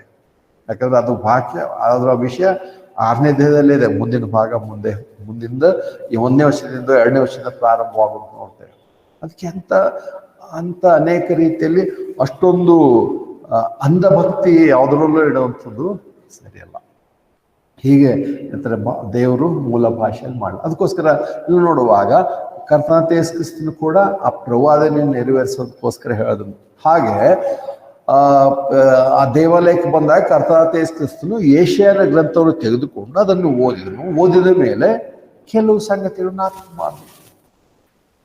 ಅದು ಅಲ್ಲಿಗಾಯಿತು. ಆದರೆ ಪಂಚಶತಮ ಹಬ್ಬದ ದಿವಸದ ನಂತರ ಯಾವಾಗ ಚರ್ಚ್ ಪ್ರಾರಂಭವಾಯಿತು, ಪ್ರಾರಂಭವಾದ ತಕ್ಷಣ ಅವರು ತಗೊಂಡು ಹೋಗಿ ಏನಂತಾರೆ ಅದೇನು ದೇವಾಲಯದಲ್ಲಿತ್ತ ಆ ಗ್ರಂಥಗಳು ಓದಿದ್ರು. ಆದರೆ ಇವರು ಬೇರೆ ಬೇರೆ ಚರ್ಚ್ಗಳು ಮಾಡಿದಾಗ ಅವರಲ್ಲಿ ಹೋದಾಗ ಅವ್ರೇನು ಯಾವುದೋ ಈ ಗ್ರಂಥ ತಗೊಂಡು ಓದ್ತಿರ್ಲಿಲ್ಲ, ಅಥವಾ ದೇವರ ವಾಕ್ಯಗಳು ಆ ರೀತಿಯಾಗಿ ಸಿಗ್ತಾ ಇರಲಿಲ್ಲ. ಆದರೆ ಅವತ್ತು ಪರಿಶುದ್ಧಾತ್ಮನು ಅವರಿಗೆ ಅಂದಿನ ಆ ಸಮಯದಲ್ಲಿ ಸೇರಿ ಬಂದಾಗ ಅಂದು ಲೀಡ್ ಮಾಡೋಂಥವ್ರು ಅಥವಾ ಒಂದು ಬೋಧಿಸುವಂಥವ್ರಿಗೆ ದೇವರಾತ್ಮನೇ ನೇರವಾಗಿ ಅವರ ಮೂಲಕವಾಗಿ ದೇವರು ತಿಳಿಸ್ಬೇಕಾದ್ರೆ ತಿಳಿಸ್ತಾ ಇದ್ದ. ಆ ಸಮಯದಲ್ಲಿ ಅವರಿಗೆ ಯಾವ ಅಭ್ಯಾಸ ಧ್ಯಾನ ಏನಂತಾರೆ ಬೈಬಲ್ ಕಾಲೇಜು ಇವೆಲ್ಲನೂ ಬೇಕಾಗಿರಲಿಲ್ಲ, ಅಥವಾ ಪುಸ್ತಕನೂ ಇರಲಿಲ್ಲ. ಅವಾಗ ದೇವರಾತ್ಮನೇ ನೇರವಾಗಿ ಅವರ ಮೂಲಕ ಬೇಕಾದನ್ನು ತಿಳಿಯಪಡಿಸ್ತಿದ್ದ. ಅದು ದೇವರ ವಾಕ್ಯ ಅವತ್ತಿಗೆ ಆತನ ಹೇಳ್ತಿದ್ದ. ಮತ್ತು ಅದೇ ಸಮಯಕ್ಕೆ ಬೇರೆ ಭಾಷೆಗಳಿದ್ದರೆ ಅವರಿಗೆ ಬೇರೆ ಭಾಷೆಯಲ್ಲಿ ಮಾತನಾಡುವಂಥ ಏನಂತಾರೆ ವರ ಅಥವಾ ಒಂದು ಏನಂತಾರೆ ಟ್ಯಾಲೆಂಟ್ ಕೂಡ ದೇವರು ಒತ್ತು ಕೊಟ್ಟಿದನು. ಆದರೆ ಯಾವಾಗ ಇವತ್ತೆಲ್ಲ ಬಂದಿದೆ, ಇವರೆಲ್ಲ ಭಾಷೆಗಳಲ್ಲಿ ಕಿರ್ಚಾಡ್ತಾರೆ. ಆದರೆ ಬೋಧನೆ ಮಾಡುವಾಗ ಇಂಟರ್ಪ್ರಿಟೇಟ್ ಮಾಡೋದಕ್ಕೆ ಕರ್ಕೊಂಡ್ಬರ್ತಾರೆ, ಟ್ರಾನ್ಸ್ಲೇಷನ್ ಮಾಡಬೇಕು. ಅವರು ಎಷ್ಟೊಂದು ಇವ್ರು ಮಾಡ್ತಾರೆ, ಇವ್ರಿಗೆ ಬೇರೆ ಭಾಷೆನೇ ಗೊತ್ತಿಲ್ಲ, ಬರೀ ಕಿರ್ಚಾಡ್ತಾರೆ. ಆದರೆ ಅವ್ರ ಪ್ರಸಂಗ ಬೇರೆ ಭಾಷೆಯಲ್ಲಿ ಹೇಳೋರು ಬೇರೆಯವ್ರು ಬರಬೇಕು. ಇವರಷ್ಟೊಂದು ಭಾಷೆ ಆಡೋರಾಗಿದ್ರೆ ಇವರೇ ಬೇರೆ ಭಾಷೆಯಲ್ಲಿ ಮಾತಾಡಬೇಕು. ಎಲ್ಲಿ ದೇವರ ವಾಕ್ಯದಲ್ಲಿ ಅವರು ಬೇರೆ ಭಾಷೆ ಮಾತಾಡುವಾಗ ಇನ್ನೊಬ್ಬರಿಗೆ ಕರ್ಕೊಂಬಂದು ಅವ್ರು ಹೇಳಿದ್ರು. ಬೈಬಲಲ್ಲಿ ಬರೆದಿರುವಂಥ ಎಲ್ಲ ಸಮಯದಲ್ಲಿ ಅವರೇ ನೇರವಾಗಿ ಆ ಭಾಷೆಗಳನ್ನು ಮಾತನಾಡಿದರು. ಮತ್ತು ಸಭೆಯ ಪ್ರಾರಂಭದಲ್ಲಿ ಅನೇಕ ವರ್ಷಗಳವರೆಗೂ ಅದರ ಅವಶ್ಯಕತೆ ಇತ್ತು. ಯಾವಾಗ ದೇವರ ವಾಕ್ಯವು ಕಂಪ್ಲೀಟ್ ಆಗಿರ್ಲಿಲ್ವೋ, ಯಾವಾಗ ಇವತ್ತು ನಮ್ಮ ಹಾಗೆ ನಮ್ಮದೇ ಭಾಷೆಯಲ್ಲಿ ತರ್ಜುಮೆಯಾಗಿ ಪ್ರಿಂಟ್ ಹಾಕಿ ನಮಗೆ ಬೈಬಲ್ ಸಿಕ್ಲಿಲ್ವೋ ಅಲ್ಲಿವರೆಗೂ ಅದರ ಅವಶ್ಯಕತೆ ಇತ್ತು. ದೇವರು ಅದನ್ನು ಉಪಯೋಗಿಸ್ತಿದ್ದ. ಯಾವಾಗದ್ರ ಏನಂತಾರೆ ದೇವರು ತನ್ನ ವಾಕ್ಯಗಳನ್ನೇ 66 ಪುಸ್ತಕ ಬೈಬಲ್ ಗ್ರಂಥವನ್ನೇ ದೇವರು ನಮ್ಮ ವಾಕ್ಯದ ನಮಗೆ ಕೈಯಲ್ಲಿ ಕೊಟ್ಟ ಮೇಲೆ ಇವತ್ತು ದೇವರು ಮತ್ತೆ ನೇರವಾಗಿ ಮಾತಾಡಿದ್ರೆ ಈ ವಾಕ್ಯಗಳು ಅಪೂರ್ಣ ಅಂತ ವಾಕ್ಯಗಳು ಉಪಯೋಗ ಅಲ್ಲ. ದೇವರು ಇವತ್ತು ವಾಕ್ಯದಿಂದಲೇ ಮಾತನಾಡ್ತಾನೆ ಹೊರತು ಮತ್ತು ವಾಕ್ಯ ಬಿಟ್ಟು ಹೊರಗೆ ಮಾತನಾಡುವ ಆತನಲ್ಲ. ಅದು ದೇವರ ನಿಯಮ, ದೇವರ ವ್ಯವಸ್ಥೆ. ಅದನ್ನೇ ನಾವು ಏನಂತಾರೆ ಡಿಸ್ಪೆನ್ಸೇಷನ್ ಆಗಿ ನಾವು ನೋಡ್ತೀವಿ. ಅದಕ್ಕೋಸ್ಕರ ಆತ್ಮದಲ್ಲಿ ಪ್ರಾರ್ಥನೆ ಇಲ್ಲಿ ನೋಡುವಾಗ ಅದು ಮೊದಲನೇದಾಗಿ ಅನ್ಯ ಭಾಷೆ ಅಥವಾ ಇನ್ಯಾವುದೋ ಅಂತ ತಿಳ್ಕೊಳ್ಳೋದಲ್ಲ. ಮತ್ತು ಎರಡನೇ ಸಂಗತಿಯನ್ನು ನೋಡ್ತೇವೆ ಇದರಲ್ಲಿ ಬರುವಾಗ ಏನಂತಾರೆ ಯಾವಾಗಲೂ ಇದು ಪ್ರಾರ್ಥನೆ ಮಾಡುವಂಥದ್ದು ಹೊರತು ಯಾವಾಗ ಒಂದೊಂದು ಸರಿ ಮಾಡುವಂಥದ್ದಲ್ಲ. Efes 6:18 ನೋಡ್ತೇವೆ, ನೀವು ಆತ್ಮ ಪ್ರೇರಿತರಾಗಿ ಎಲ್ಲಾ ಸಮಯಗಳಲ್ಲಿ ಸಕಲ ವಿಧವಾದ ಪ್ರಾರ್ಥನೆಯಿಂದಲೂ ವಿಜ್ಞಾಪನೆಯಿಂದಲೂ ಪ್ರಾರ್ಥಿಸಬೇಕು. ಎಲ್ಲಾ ಸಮಯಗಳಲ್ಲಿ. ಈ ಅನ್ಯ ಭಾಷೆ ಮಾತಾಡ್ತೇನೆ ಅಥವಾ ಕಿರ್ಚಾಡ್ತೇವೆ ಅನ್ನೋರು ಎಲ್ಲಾ ಸಮಯದಲ್ಲಿ ಮಾಡಲ್ಲ. ಅವರು ಯಾವಾಗ ಬಹಳ ಹುರುಪು ಬಂದಾಗ, ಯಾವಾಗ ಜನ ಸೇರಿದಾಗ ಅವಾಗ ಸ್ವಲ್ಪ ಹೋಗ್ತಾರೆ, 5 ನಿಮಿಷ 10 ನಿಮಿಷ ಮಾಡೋದು. ಮತ್ತು ಕೆಲವರು 1 hour ಮಾತಾಡಿದ್ರು ಅಂತ ಹೇಳ್ತಾರೆ. ಇಲ್ಲಿ ದೇವರ ವಾಕ್ಯ ಹೇಳ್ತದೆ ಎಲ್ಲಾ ಸಮಯ ಆತ್ಮದಲ್ಲಿ ಎಲ್ಲಾ ಸಮಯದಲ್ಲಿ ಪ್ರಾರ್ಥನೆ ಮಾಡ್ರಿ. ಅಂದ್ರೆ ಅವ್ರು ಹಗಲಿರುಳು ಅವ್ರು ಅದೇ ಭಾಷೆ ಮಾತಾಡ್ತಾ ಇರ್ಬೇಕು. ಅವ್ರು ಒಂದು ನೀರು ಕೊಡೋದ್ರು ಅವ್ರು ಹೋಗಿ ಅದೇ ಭಾಷೆಯಲ್ಲಿ ಕಿರ್ಚಾಡ್ಬೇಕು, ಊಟ ಕೊಡೋದ್ರು ಅದೇ ಭಾಷೆಯಲ್ಲಿ ಕಿರ್ಚಾಡ್ಬೇಕು. ಅನ್ಯ ಭಾಷೆ ಅದೇ ಇಲ್ಲಿ ಎಲ್ಲಾ ಸಮಯದಲ್ಲಿ ಹೇಳಿದ್ದೇನೆ ದೇವರ ವಾಕ್ಯದಲ್ಲಿ. ಅವ್ರು ಹಂಗಲ್ಲ, ಅವ್ರು ಯಾವಾಗ ಮ್ಯೂಸಿಕ್ ಎಲ್ಲ ಸೌಂಡ್ ಸಿಸ್ಟಮ್ ಚೆನ್ನಾಗಿ ಹಾಕಿ ಎಲ್ಲ ಮಾಡಿದ್ರೆ ಅವಾಗ ಸ್ವಲ್ಪ ಹೊತ್ತು ನಿಂತ್ಕೊಂಡು ದೇವ್ರು ನಾವು ಅನ್ಯ ಭಾಷೆ ಮಾತಾಡ್ದೇವೆ ಅಂತ ಹೇಳಿ. ಇಲ್ಲಿ ಆತ್ಮನಲ್ಲಿ ಪ್ರಾರ್ಥನೆ ಮಾಡುವಂಥದ್ದು ಎಲ್ಲಾ ಸಮಯಗಳಲ್ಲಿ, ಅಂದ್ರೆ ಯಾವಾಗಲೂ ಹೇಳ್ತಿರುವಂಥದ್ದು. ಅದಕ್ಕೆ ಇದು ಒಂದು ಸಮಯಕ್ಕೆ ಒಂದು ಯಾವುದಕ್ಕೋ ನಿಗದಿಪಡಿಸುವಂಥದ್ದಲ್ಲ. ಅವಾಗ ಅಂದ್ರೆ ಇವಾಗ ಸ್ವಲ್ಪ ನಾವು ತುಂಬಿಸಿದೇವೆ ಆತ್ಮನಿಂದ, ಅದಕ್ಕೆ ನಾವು ಮಾತಾಡಬೇಕು ಅಂತೇಳಿ. ಅದಕ್ಕೆ ನಾವು ಪವಿತ್ರಾತ್ಮ ಆಗಿರುವಂಥದ್ರ ಬಗ್ಗೆ ನಾವು ನೋಡಿದಾಗ ಅದು ಯಾವಾಗಲೂ ಏನಂತಾರೆ ಯಾವಾಗ ಒಂದ್ಸರಿ ವಾರಕ್ಕೊಂದ್ಸರಿ ಯಾವಾಗೋ ತುಂಬುವಂಥದ್ದಲ್ಲ, ಬದಲಾಗಿ ಅದು ಯಾವಾಗಲೂ ಪವಿತ್ರ ಆತ್ಮ ಭರಿತರಾಗಿರುವುದು ಅನ್ನುವಂಥದ್ದು ಹೇಳುವಂಥ ರೀತಿಯಲ್ಲಿ ಈ ವಾಕ್ಯ ಕೂಡ ಹೇಳಿರುವಂಥದ್ದು. ಅದಕ್ಕೆ ಒಂದು ವೇಳೆ ಅವರೇನಾದ್ರು ಆತ್ಮದಲ್ಲಿ ಪ್ರಾರ್ಥನೆ ಮಾಡೋದು ಅಂತಂದ್ರೆ ಅನ್ಯ ಭಾಷೆ ಕಿರ್ಚಾಡೋದಂದ್ರೆ ಅವ್ರು ಹಗಲಿರುಳು ಅದರಲ್ಲೇ ಇರಬೇಕು. ಯಾಕಂದ್ರೆ ದೇವ್ರ ವಾಕ್ಯ ಹಾಗೆ ಹೇಳ್ತದೆ. ಮತ್ತು ಇನ್ನೊಂದು ಸಂಗತಿಯಲ್ಲಿ ನೋಡ್ತೇವೆ. ಇನ್ನೊಂದು ಸಂಗತಿ ಏನಂದ್ರೆ ಸಾಮಾನ್ಯವಾಗಿ ನೋಡೋ ಪ್ರಕಾರ ಈ ಪ್ರಾರ್ಥನೆ ಕಣ್ಣು ಮುಚ್ಚೆ ಮಾಡ್ಬೇಕಂತನೂ ಇಲ್ಲ. ಇಲ್ಲ ನೋಡುವಾಗ ಏನಂತಾರೆ ಎಲ್ಲಾ ಸಮಯಗಳಲ್ಲಿ ಮಾಡುವಾಗ ಎಲ್ಲಾ ಸಮಯದಲ್ಲಿ ಮಾತ್ರ ಜೊತೆಲ್ಲ ನೋಡ್ತೇವೆ ಎಚ್ಚರವಾಗಿದ್ದು ಪ್ರಾರ್ಥನೆ ಮಾಡ್ರಿ ಅಂತ ಹೇಳಿ. ಎಚ್ಚರ ಅಂತ ಹೇಳಿ ನೋಡಿದಾಗ ಇಲ್ಲಿ ಒಂದು ರೀತಿ ಅದರ ಅರ್ಥ ಮತ್ತು ಇಂಗ್ಲಿಷ್ನಲ್ಲಿ ಉಪಯೋಗಿಸುವಂಥ ಪದಗಳು ನೋಡುವಾಗ ಒಂದು ರೀತಿ ಕಣ್ಣು ತೆಗೆದು ಪ್ರಾರ್ಥನೆ ಮಾಡಿಸಿ ಅನ್ನುವಂಥ ರೀತಿಯಲ್ಲಿ, ಅಥವಾ ಒಂದು ರೀತಿ ಎಚ್ಚರವಾಗಿದೆ ಅಂದ್ರೆ ಕೇರ್ಫುಲ್ ಆಗಿರ್ರಿ ಅಂತ ರೀತಿಯಲ್ಲಿ. ಅಂದ್ರೆ ಅಲ್ಲಿ ಎಚ್ಚರವಾಗಿರಿ ಅಂತಂದ್ರೆ ಅಲ್ಲಿ ನಾನು ಕಣ್ಣು ಮುಚ್ಕೊಂಡು ಎಚ್ಚರವಾಗಿರ್ತೇನೆ ಅಂತ ಹೇಳಕ್ಕಾಗಲ್ಲಲ್ಲ. ಹಂಗಂದ್ರೆ ನಾವು ಕಣ್ಣು ಮುಚ್ಕೊಂಡು ಪ್ರಾರ್ಥನೆ ಮಾಡಬಾರ್ದು ಅಂತ ಹೇಳ್ತಾ ಇಲ್ಲ. ಆದ್ರೆ ಕೆಲವು ಸಂಗತಿಗಳು ನಮ್ಗೆ ಬಂದಿವೆ ಪ್ರಾರ್ಥನೆ ಮಾಡೋ. ಅಂದ್ರೆ ಕೆಲವರು ಹೇಳ್ತಾರೆ ಅವ್ರು ಪ್ರಾರ್ಥನೆ ಮಾಡೋಕೆ ಕಣ್ಣು ತೆಗೆದೇ ಇರ್ತಾರೆ, ಪ್ರಾರ್ಥನೆ ಮಾಡೋಕೆ ಕಣ್ಣು ನೋಡ್ತಾ ಇರ್ತಾರೆ ಅಂತೇಳಿ. ಹೇಗೋ ಹಾಗೆ ಮಾಡಬಾರ್ದು, ಅದು ಮಾಡ್ಬೇಕಂತಲ್ಲ. ಆದ್ರೆ ಕಣ್ಣು ಮುಚ್ಚೆ ಪ್ರಾರ್ಥನೆ ಮಾಡ್ಬೇಕಂತ ಕೂಡ ಇಲ್ಲ. ಇಲ್ಲಿ ಈ ವಾಕ್ಯದ ಪ್ರಕಾರ ನೋಡುವಾಗ ಒಂದು ರೀತಿ ಎಚ್ಚರವಾಗಿ ಪ್ರಾರ್ಥನೆ ಮಾಡ್ರಿ. ಯಾಕಂದ್ರೆ ಎಲ್ಲಾ ಸಮಯಗಳಲ್ಲಿ ಪ್ರಾರ್ಥನೆ ಮಾಡುವಾಗ ಎಲ್ಲಾ ಸಮಯಗಳಲ್ಲಿ ನಾವು ಹೇಗೆ ಕಣ್ಮುಚ್ಕೊಂಡೇ ಪ್ರಾರ್ಥನೆ ಮಾಡ್ತಾ ಇರ್ತೇವೆ. ಯಾವಾಗ ಪ್ರಯಾಣ ಮಾಡ್ತಾ ಇರ್ತೇವೆ ಅಥವಾ ಏನೋ ನಾವೇ ಏನೋ ಗಾಡಿ ಓಡಿಸ್ತಾ ಇರ್ಬೋದು, ಏನೋ ಒಂದು ಕೆಲಸ ಮಾಡ್ತಾ ಇರ್ಬೋದು, ಅವಾಗ ಸ್ವಲ್ಪ ಪ್ರಾರ್ಥನೆ ಮಾಡ್ತೇವೆ ಕಣ್ಣು ಮುಚ್ಚೆ. ಎಲ್ಲಾ ಸಮಯಗಳಲ್ಲೂ ಎಚ್ಚರವಾಗಿ ಪ್ರಾರ್ಥನೆ ಮಾಡೋಕ್ಕಾದ್ರೆ ನಮ್ಗೆ ಅದ್ರ ಅವಶ್ಯಕತೆ ಇಲ್ಲ.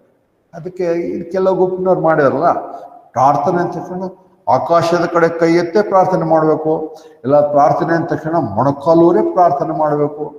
ಒಂದು ಗುಂಪಿನವ್ರು ಅದು ಬಹಳ ಸ್ಪೆಷಾಲಿಟಿ. ಎಲ್ಲಂದ್ರೂ ಅವ್ರ ಪ್ರಾರ್ಥನೆ ಅಂತ ಮೊಣಕಾಲು ಹೋಗ್ಬೇಕು. ದೇವ್ರ ಹತ್ರ ಯೋಗ ಪ್ರಾರ್ಥನೆ ಮೊಣಕಾಲ್ದವರೇ ಹೋಗುತ್ತೆ. ಅವರ ಭಾವನೆ, ದೇವ್ರ ವಾಕ್ಯದ ಆಧಾರ ಯಾವುದಿಲ್ಲ. ಮತ್ತೆ ಹಾಗೆ ನೋಡುವಾಗ ಪ್ರಾರ್ಥನೆ ತಕ್ಷಣ ಕಣ್ಮುಚ್ಕೊಂಡೆ. ಹೌದು, ಪ್ರಾರ್ಥನೆ ಮಾಡಕ್ಕೆ ಕಣ್ಮುಚ್ಚೋದ ಉದ್ದೇಶ ನಮ್ಮ ದೃಷ್ಟಿಯಾಗಲಿ ನಮ್ಮ ಆಲೋಚನೆಯಲ್ಲಿ ಬೇರೆ ಕಡೆ ಗಮನ ಹರಿಸಬಾರ್ದು ಅನ್ನೋಂಥ ಉದ್ದೇಶದಿಂದ ನಾವು ಕಣ್ಣು ಮುಚ್ಚುತ್ತೇವೆ. ಆದರೆ ಅದರಲ್ಲೂ ಕೂಡ ಒಂದು ಗಂಡಾಂತರ ಉಂಟು. ಅನೇಕರಿಗೆ ಈ ಸುಳ್ಳು ಯೇಸುವಿನ ಚಿತ್ರವೇ ಅವರಿಗೆ ದೇವರು ಅನ್ನೋಂಥ ಮನಸ್ಸಲ್ಲಿ ಬಂದಿದೆ. ಸುಳ್ಳು ಯೇಸುವಿನ ಚಿತ್ರ ಮನೆಯಲ್ಲಿ ಚರ್ಚ್ನಲ್ಲಿ ಹಾಕಿದ್ದಾರೆ. ಅವ್ರಿಗೆ ಪ್ರಾರ್ಥನೆ ಅಂದ ತಕ್ಷಣ ಫೋಟೋನೇ ಬರ್ದವ್ರಿಗೆ. ಯೇಸು ಯಾರಿಗೆ ಮಾಡ್ತೇವೆ ಅಂದ್ರೆ ಚಿತ್ರಕ್ಕೆ ಫೋಟೋ ಮಾಡ್ತೇವೆ. ಕಣ್ಣು ಮುಚ್ಕೊಂಡು ಆ ಚಿತ್ರ ನೆನೆಸಿದ್ರು ಕೂಡ ಅದು ವೇಸ್ಟೇ, ಅದು ವ್ಯರ್ಥವೇ. ಯಾಕಂದರೆ ನಾವು 2 ಕೊರಿಂಥ 5:16 ಪ್ರಕಾರ ಪೌಲ ಹೇಳೋ ಪ್ರಕಾರ ನಾವು ಶರೀರ ಸಂಬಂಧವಾಗಿ ಕರ್ತನನ್ನು ಅರಿತವರಲ್ಲ, ಆತ್ಮನಿಗೆ ಅನುಸಾರವಾಗಿ ನಾವು ಆತನ ಅರಿತವರಾಗಿದ್ದೇವೆ. ಮತ್ತು ಆತನ ಚಿತ್ರ ಹೇಗೂ ಸುಳ್ಳದು, ಯಾರು ಅದನ್ನು ಏನಂತಾರೆ ಒಂದು ರೀತಿ ಖಡಖಂಡಿತವಾಗಿ ಹೇಳಿದ್ರೆ ಯೇಸುವಿನ ಚಿತ್ರ ಅಂತ ಹೇಳಿ. ಮತ್ತು ಇವು ನೋಡ್ತೇವೆ ಹಲವು ಗುಂಪಿನವರು CSI ಅವ್ರವ್ರ ಒಂದು ಚಿತ್ರನೇ ಬೇರೆ ಇದೆ, ಮೆಥಡಿಸ್ಟ್ನವ್ರ ಒಂದು ಚಿತ್ರನೇ ಬೇರೆ ಇದೆ, ಕ್ಯಾಥಲಿಕ್ನವ್ರ ಒಂದು ಚಿತ್ರನೇ ಬೇರೆ ಇದೆ. ಅವುಗಳಿಗೂ ಯಾವುದು ಒಂದು ಹೊಂದಾಣಿಕೆ ಅಲ್ಲ.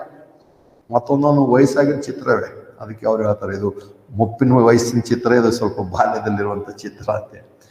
ಹೇಗೂ ಯಾವ ಚಿತ್ರ ಅಲ್ಲ. ಆದರೆ ಇವರು ಚೆನ್ನಾಗಿ ಪ್ರಾರ್ಥನೆ ಮಾಡ್ತಾರೆ, ಎಲ್ಲ ಇದೆ. ಆದರೆ ಅವರ ಕಣ್ಣು ಮುಚ್ಚಿದ ತಕ್ಷಣ ಆ ಚಿತ್ರ ಬಂದರೆ, ಕಣ್ಣು ಮುಚ್ಚಿದ ತಕ್ಷಣ ಶಿಲುಬೆ ಕಾಣಿಸಿದರೆ ಇವೆಲ್ಲನೂ ಅಲ್ಲ. ಅದಕ್ಕೆ ಇಲ್ಲಿ ಕಣ್ಣು ಮುಚ್ಚಿ ಮಾಡಬೇಕು ಅಥವಾ ಕಣ್ಣು ಮುಚ್ಚಬಾರದು ಅಂತಲ್ಲ. ಆದರೆ ಇಲ್ಲಿ ಹೇಳುವಂಥದ್ದೇ ಎಲ್ಲ ಸಮಯಗಳಲ್ಲಿಯೂ ಎಚ್ಚರವಾಗಿದ್ದು ಪ್ರಾರ್ಥಿಸಿರಿ. ಕಿರುಚಾಡುವಂಥದ್ದಲ್ಲ, ಭಾಷೆಯಲ್ಲಿ ಮಾತನಾಡುವಂಥದ್ದಲ್ಲ, ಬದಲಾಗಿ ಎಲ್ಲ ಸಮಯಗಳಲ್ಲಿ ಪ್ರಾರ್ಥನೆ ಮಾಡುವಂಥದ್ದಾಗಿದೆ. ಎಚ್ಚರವಾಗಿದ್ದು ಪ್ರಾರ್ಥನೆ ಮಾಡುವಂಥದ್ದಾಗಿದೆ. ಅದು ಏನಂತಾರೆ, ಹಾಗೆ ಬರುವಾಗ ಇದೇ ಒಂದು ಅಲ್ಲ. ಅಂದರೆ ಹೇಗೂ ಬೇರೆ ಬೇರೆ ಪಾಠಗಳು ಬೇರೆ ಬೇರೆ ಉದ್ದೇಶದಿಂದ ಕಣ್ತೆಗೆ ನೋಡ್ಬೋದು, ಕಣ್ತೆಗೆದೇನೋ ಮಾಡ್ಬೋದೇನೋ. ಆದರೆ ಹೇಗದು ನಿಯಮ, ಅದೇ ಒಂದು ಏನಂತಾರೆ ಒಂದು ರೀತಿ ಸೆಟ್ ಆಫ್ ರೂಲ್ಸ್ ಅಂದಂಗೆ ತೆಗೆದುಕೊಳ್ಳುವಂಥದ್ದು ಅಲ್ಲ.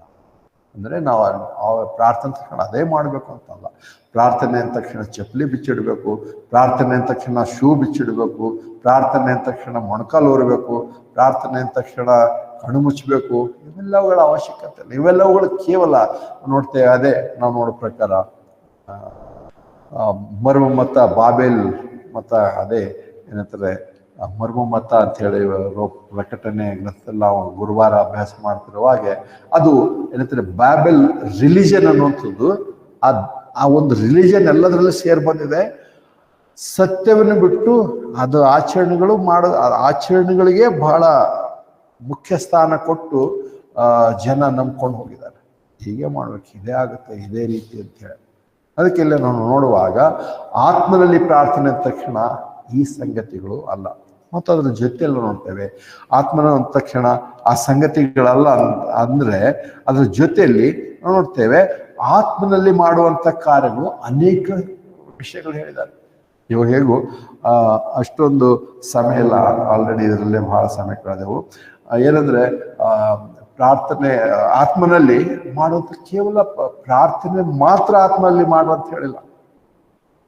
ವಾಕ್ ಇನ್ ದ ಸ್ಪಿರಿಟ್ ಅಥವಾ ಬೇರೆ ಬೇರೆ ಕಡೆ ಬೇರೆ ಬೇರೆ ರೀತಿಯಲ್ಲಿ ಇನ್ ದ ಸ್ಪಿರಿಟ್ ಅನ್ನೋಂಥ ಒಂದು ವಾಕ್ಯ ಅಥವಾ ಪದ ಅನೇಕ ರೀತಿಯಲ್ಲಿ ಅಲ್ಲಿ ದೇವರಾತ್ಮ ನಮ್ಗೆ ತಿಳಿಸಿದ್ದಾನೆ. ಪ್ರಾರ್ಥನೆ ಒಂದೇ ಅಲ್ಲ, ಪ್ರೀತಿಯಲ್ಲಿ ನಡೆದುಕೊಳ್ಳುವಂಥದ್ದು, ಆತ್ಮನಲ್ಲಿ ನಡೆದುಕೊಳ್ಳುವಂಥದ್ದು, ಇವು ಬೇರೆ ಬೇರೆ ಸಂಗತಿಗಳುಂಟು. ಇವು ನಾವು ನೋಡುವಾಗ ಅದಕ್ಕೋಸ್ಕರ ನೋಡ್ತೇವೆ ಅಂದರೆ ಈ ಆತ್ಮನಲ್ಲಿ ಪ್ರಾರ್ಥನೆ ಅಂದ ತಕ್ಷಣ ಇದು ಒಂದು ಬೇರೆ ಸಂಗತಿ ಅಂತಲ್ಲ. ಯಾಕಂದ್ರೆ ಹೇಗೋ ನಾವು ನೋಡ್ತೇವೆ ಅಲ್ಲಿ ಕೊಟ್ಟಿರುವಂಥ ಆಯುಧಗಳಲ್ಲಿ ಪ್ರಾರ್ಥನೆ ಅಲ್ಲ. ಸರ್ವ ಆಯುಧಗಳು ಧರಿಸ್ಕೊಳ್ಳೋದ್ರಲ್ಲಿ ಆಯುಧಗಳಲ್ಲಿ ಪ್ರಾರ್ಥನೆ ಅಲ್ಲ. ಪ್ರಾರ್ಥನೆ ಅಂದ ತಕ್ಷಣ ಇದು ಬೇರೆ ಸಂಗತಿ, ಅದು ಆಯುಧಗಳಲ್ಲಿ ಅಲ್ಲ. ಅದಕ್ಕೋಸ್ಕರ ಪ್ರೇಯರ್ ವ್ಯಾರಿಯರು ಅದಿನ್ನೊಂದು ಕರೆಯುವಂಥದ್ದು ಅದರ ಅವಶ್ಯಕತೆ ಇಲ್ಲ. ಆದರೆ ನೀವು ನೋಡುವಾಗ ಪ್ರಾರ್ಥನೆಯಲ್ಲಿ ಆತ್ಮನಲ್ಲಿ ಪ್ರಾರ್ಥನೆ ಮಾಡ್ರಿ ಅಂತ ಹೇಳುವಾಗ, ಆತ್ಮನಲ್ಲಿ ಪ್ರಾರ್ಥನೆ ಅಂತ ಹೇಳಿ ನೋಡುವಾಗ ಅದು ಬೇರೆ ಸಂಗತಿಗಳು ಕೂಡ ಇದೆ. ಕೇವಲ ಪ್ರಾರ್ಥನೆ ಮಾತ್ರ ನಾವು ಆತ್ಮನಲ್ಲಿ ಮಾಡ್ತೇವೆ, ನಡೆದುಕೊಳ್ಳೋದು ಶಾರೀರಿಕವಾಗಿ ಅಂತ ಹೇಳಲ್ಲ. ಪೌಲನು ಹೇಳ್ತಾನೆ ನಾವು ನಡೆದುಕೊಳ್ಳುವಂಥದ್ದು ಕೂಡ ನಾವು ಏನಂತಾರೆ ಆತ್ಮನಿಗನುಸಾರವಾಗಿ ನಡ್ಕೊಳ್ಬೇಕಾಗತ್ತೆ. ಗಲಾತೆ 5:16 ನೋಡ್ತೇವೆ. ಗಲಾತ್ಯದವರಿಗೆ 5:16, ಗಲಾತ್ಯದವರಿಗೆ 5ನೇ ಅಧ್ಯಾಯ 16ನೇ ವಚನ.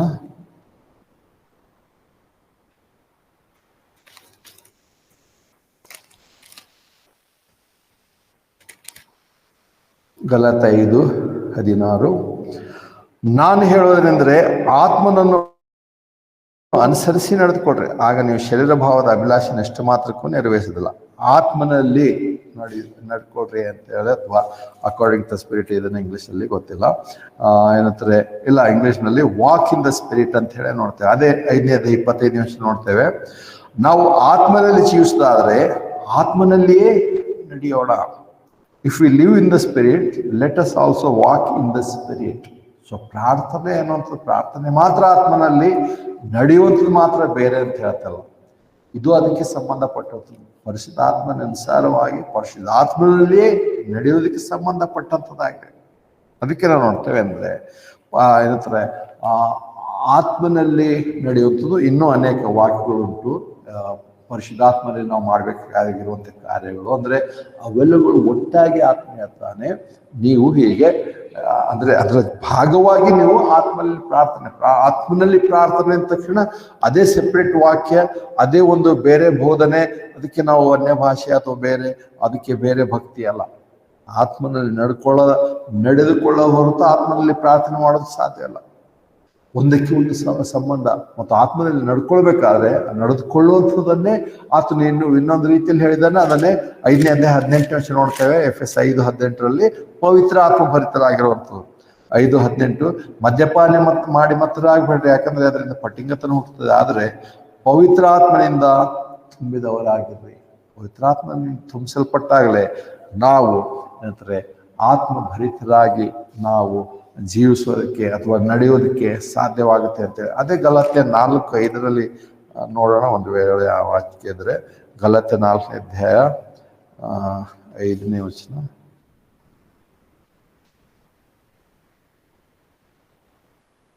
ಒಬ್ಬನೇ ಕರ್ತನು, ಒಂದೇ ನಂಬಿಕೆ, ಒಂದೇ ಬಾಪ್ತಿಸ್ಮ, ಎಲ್ಲರಿಗೂ ತಂದೆಯಾದ ದೇವರು ಒಬ್ಬನೇ ಹೊರತು ಎಲ್ಲರ ಮೇಲೂ ದೇವರ ಮುಖಾಂತರ ಎಲ್ಲದರಲ್ಲಿ ಇರುವ ಆತ್ಮನಾಗಿದ್ದಾರೆ. ಇಲ್ಲ, ನಾನು FS ಓದ್ತಿದ್ದೇನೆ. ಗಲಾತ್ಯ 4:5 ನ್ಯಾಯ ಪ್ರಮಾಣಾಧೀನರನ್ನು ವಿಮೋಚಿಸುವುದಕ್ಕೂ ನಾವು ದತ್ತುಪುತ್ರ ಸೇಕ್ವಾರನ್ನು ಹೊಂದುವಂತೆಯೂ ಕಳಿಸಿಕೊಟ್ಟನು. ಅಂದ್ರೆ ಇಲ್ಲಿ ಯಾರನ್ನು ಕಳಿಸಿಕೊಟ್ಟು ಅಂದ್ರೆ ಕರ್ತ ಯೇಸು ಕ್ರಿಸ್ತನನ್ನು, ಮತ್ತು ಆತನ ಮೂಲಕವಾಗಿ ನಾವು ಪರಿಶುದ್ಧಾತ್ಮನೊಂದು ದೇವರು ನಮಗೆ ಅನುಗ್ರಹಿಸಿದ್ದಾನೆ ಅನ್ನುವಂಥ ವಚನ ಎಲ್ಲ ನೋಡ್ತೇವೆ. ಆ ವಚನ ಸಿಕ್ಕಿಲ್ಲ.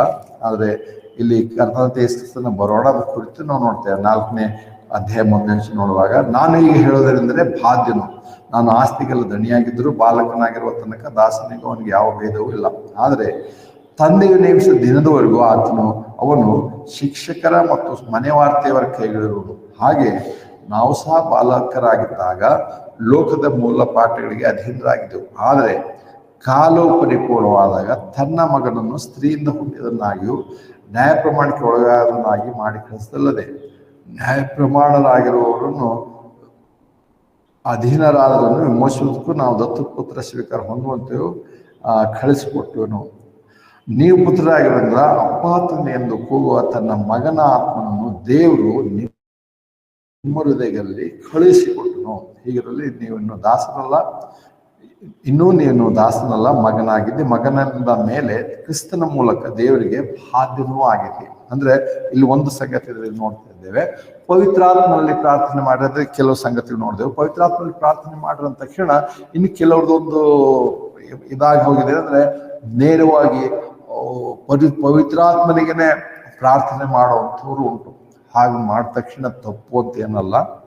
ನಾವು ಡೈರೆಕ್ಟಾಗಿ ಯೇಸು ಕ್ರಿಸ್ತನ ಹೆಸರಲ್ಲಿ ಯೇಸು ಕ್ರಿಸ್ತನಿಗೆ ಕೇಳ್ಬೋದು, ಪವಿತ್ರಾತ್ಮನಿಗೆ ಕೇಳ್ಬೋದು, ತಂದೆಯಾದ ಯೆಹೋವರಿಗೆ ಕೇಳ್ಬೋದು, ಅದರಲ್ಲಿ ಏನಿಲ್ಲ. ಆದರೂ ದೇವರ ವಾಕ್ಯದಲ್ಲಿ ನಿಯಮಗಳು ಉಂಟು. ಹೇಳ್ತಾರೆ ಪ್ರಾರ್ಥನೆ ಮಾಡುವಾಗ ನಾವು ತಂದೆಯಾದ ದೇವರಿಗೆ ಮಾಡೋಕ್ಕೆ. ಮತ್ತೆ ಸುವಾರ್ತೆಯಲ್ಲಿ ಪ್ರಾರ್ಥನೆ ಶಿಷ್ಯರು ಕೇಳಿದಾಗ ಕರ್ತನ ಕೇಳಿಸ್ತಾನೆ, ಪರಲೋಕದಲ್ಲಿರುವಂಥ ನಮ್ಮ ತಂದೆಯೇ, ಹೀಗೆ ಪ್ರಾರ್ಥನೆ ಮಾಡ್ರಿ, ತಂದೆಯಾದ ದೇವರಿಗೆ ಪ್ರಾರ್ಥನೆ ಮಾಡ್ರಿ. ಮತ್ತು ಬೇರೆ ಕೇಳಿ ನೋಡುವಾಗ ಅದೇ ಸುವಾರ್ತೆಗಳಿಗೆ ಕರ್ತನ ನನ್ನ ಹೆಸರಲ್ಲಿ ನೀವು ತಂದೆಯಾದ ದೇವರಿಗೆ ಕೇಳ್ಕೊಡ್ರಿ. ಮತ್ತು ಅಷ್ಟೇ ಅಲ್ಲ, ಮುಂದೆ ಇನ್ನೊಂದು ವಾಕ್ಯ ನೋಡ್ತೇವೆ, ಪವಿತ್ರಾತ್ಮನಲ್ಲಿ ನಾವು ಪವಿತ್ರಾತ್ಮನೇ ನಮ್ಮ ಮೂಲಕವಾಗಿ ಪ್ರಾರ್ಥನೆ ಮಾಡ್ತಾನೆ ಅಂತೇಳಿ. ಅಂದ್ರೆ ಇಲ್ಲಿ ತ್ರಯೇಕ ದೇವರು ಪ್ರಾರ್ಥನೆಯಲ್ಲಿ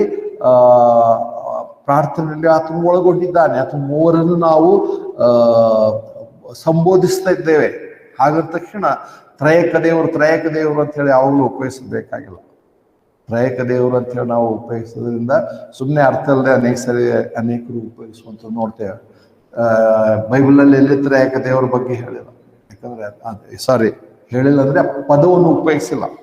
ಬದಲಾಗಿ ಪೌಲನು ಸ್ಪಷ್ಟವಾಗಿ ತಂದೆಯಾದ ಯೆಹೋವ ದೇವರು, ತಂದೆಯಾದ ದೇವರು, ಕುಮಾರ ಅಂತ ಕ್ರಿಸ್ತನು, ಪರಿಶುದ್ಧ ಪೌಲನು ಅಧ್ಯಾಯ ಪತ್ರಿಕೆಗಳನ್ನು ಪ್ರಾರಂಭ ಮಾಡುವಾಗಲೂ ಪತ್ರಿಕೆಗಳನ್ನು ಮುಗಿಸುವಾಗಲೂ ಆತನು ಮೂವರನ್ನು ವಿಭಿನ್ನ ವ್ಯಕ್ತಿಗಳನ್ನಾಗಿ ಗುರುತಿಸಿ ಆತನು ಬರೆದಿದ್ದಾನೆ ಹೊರತು ಯಾಕೆ ಹೇಳೋಣ, ತ್ರಯೇಕ ದೇವರು ಹೇಳ್ಬಿಡೋಣ ಅಂತ ಹೇಳಿ ಮತ್ತೆ ತ್ರಯೇಕ ದೇವರು ಯೇಸು ಕ್ರಿಸ್ತ ಹೆಸರು ಹೇಳೋಣ ಅಲ್ಲ.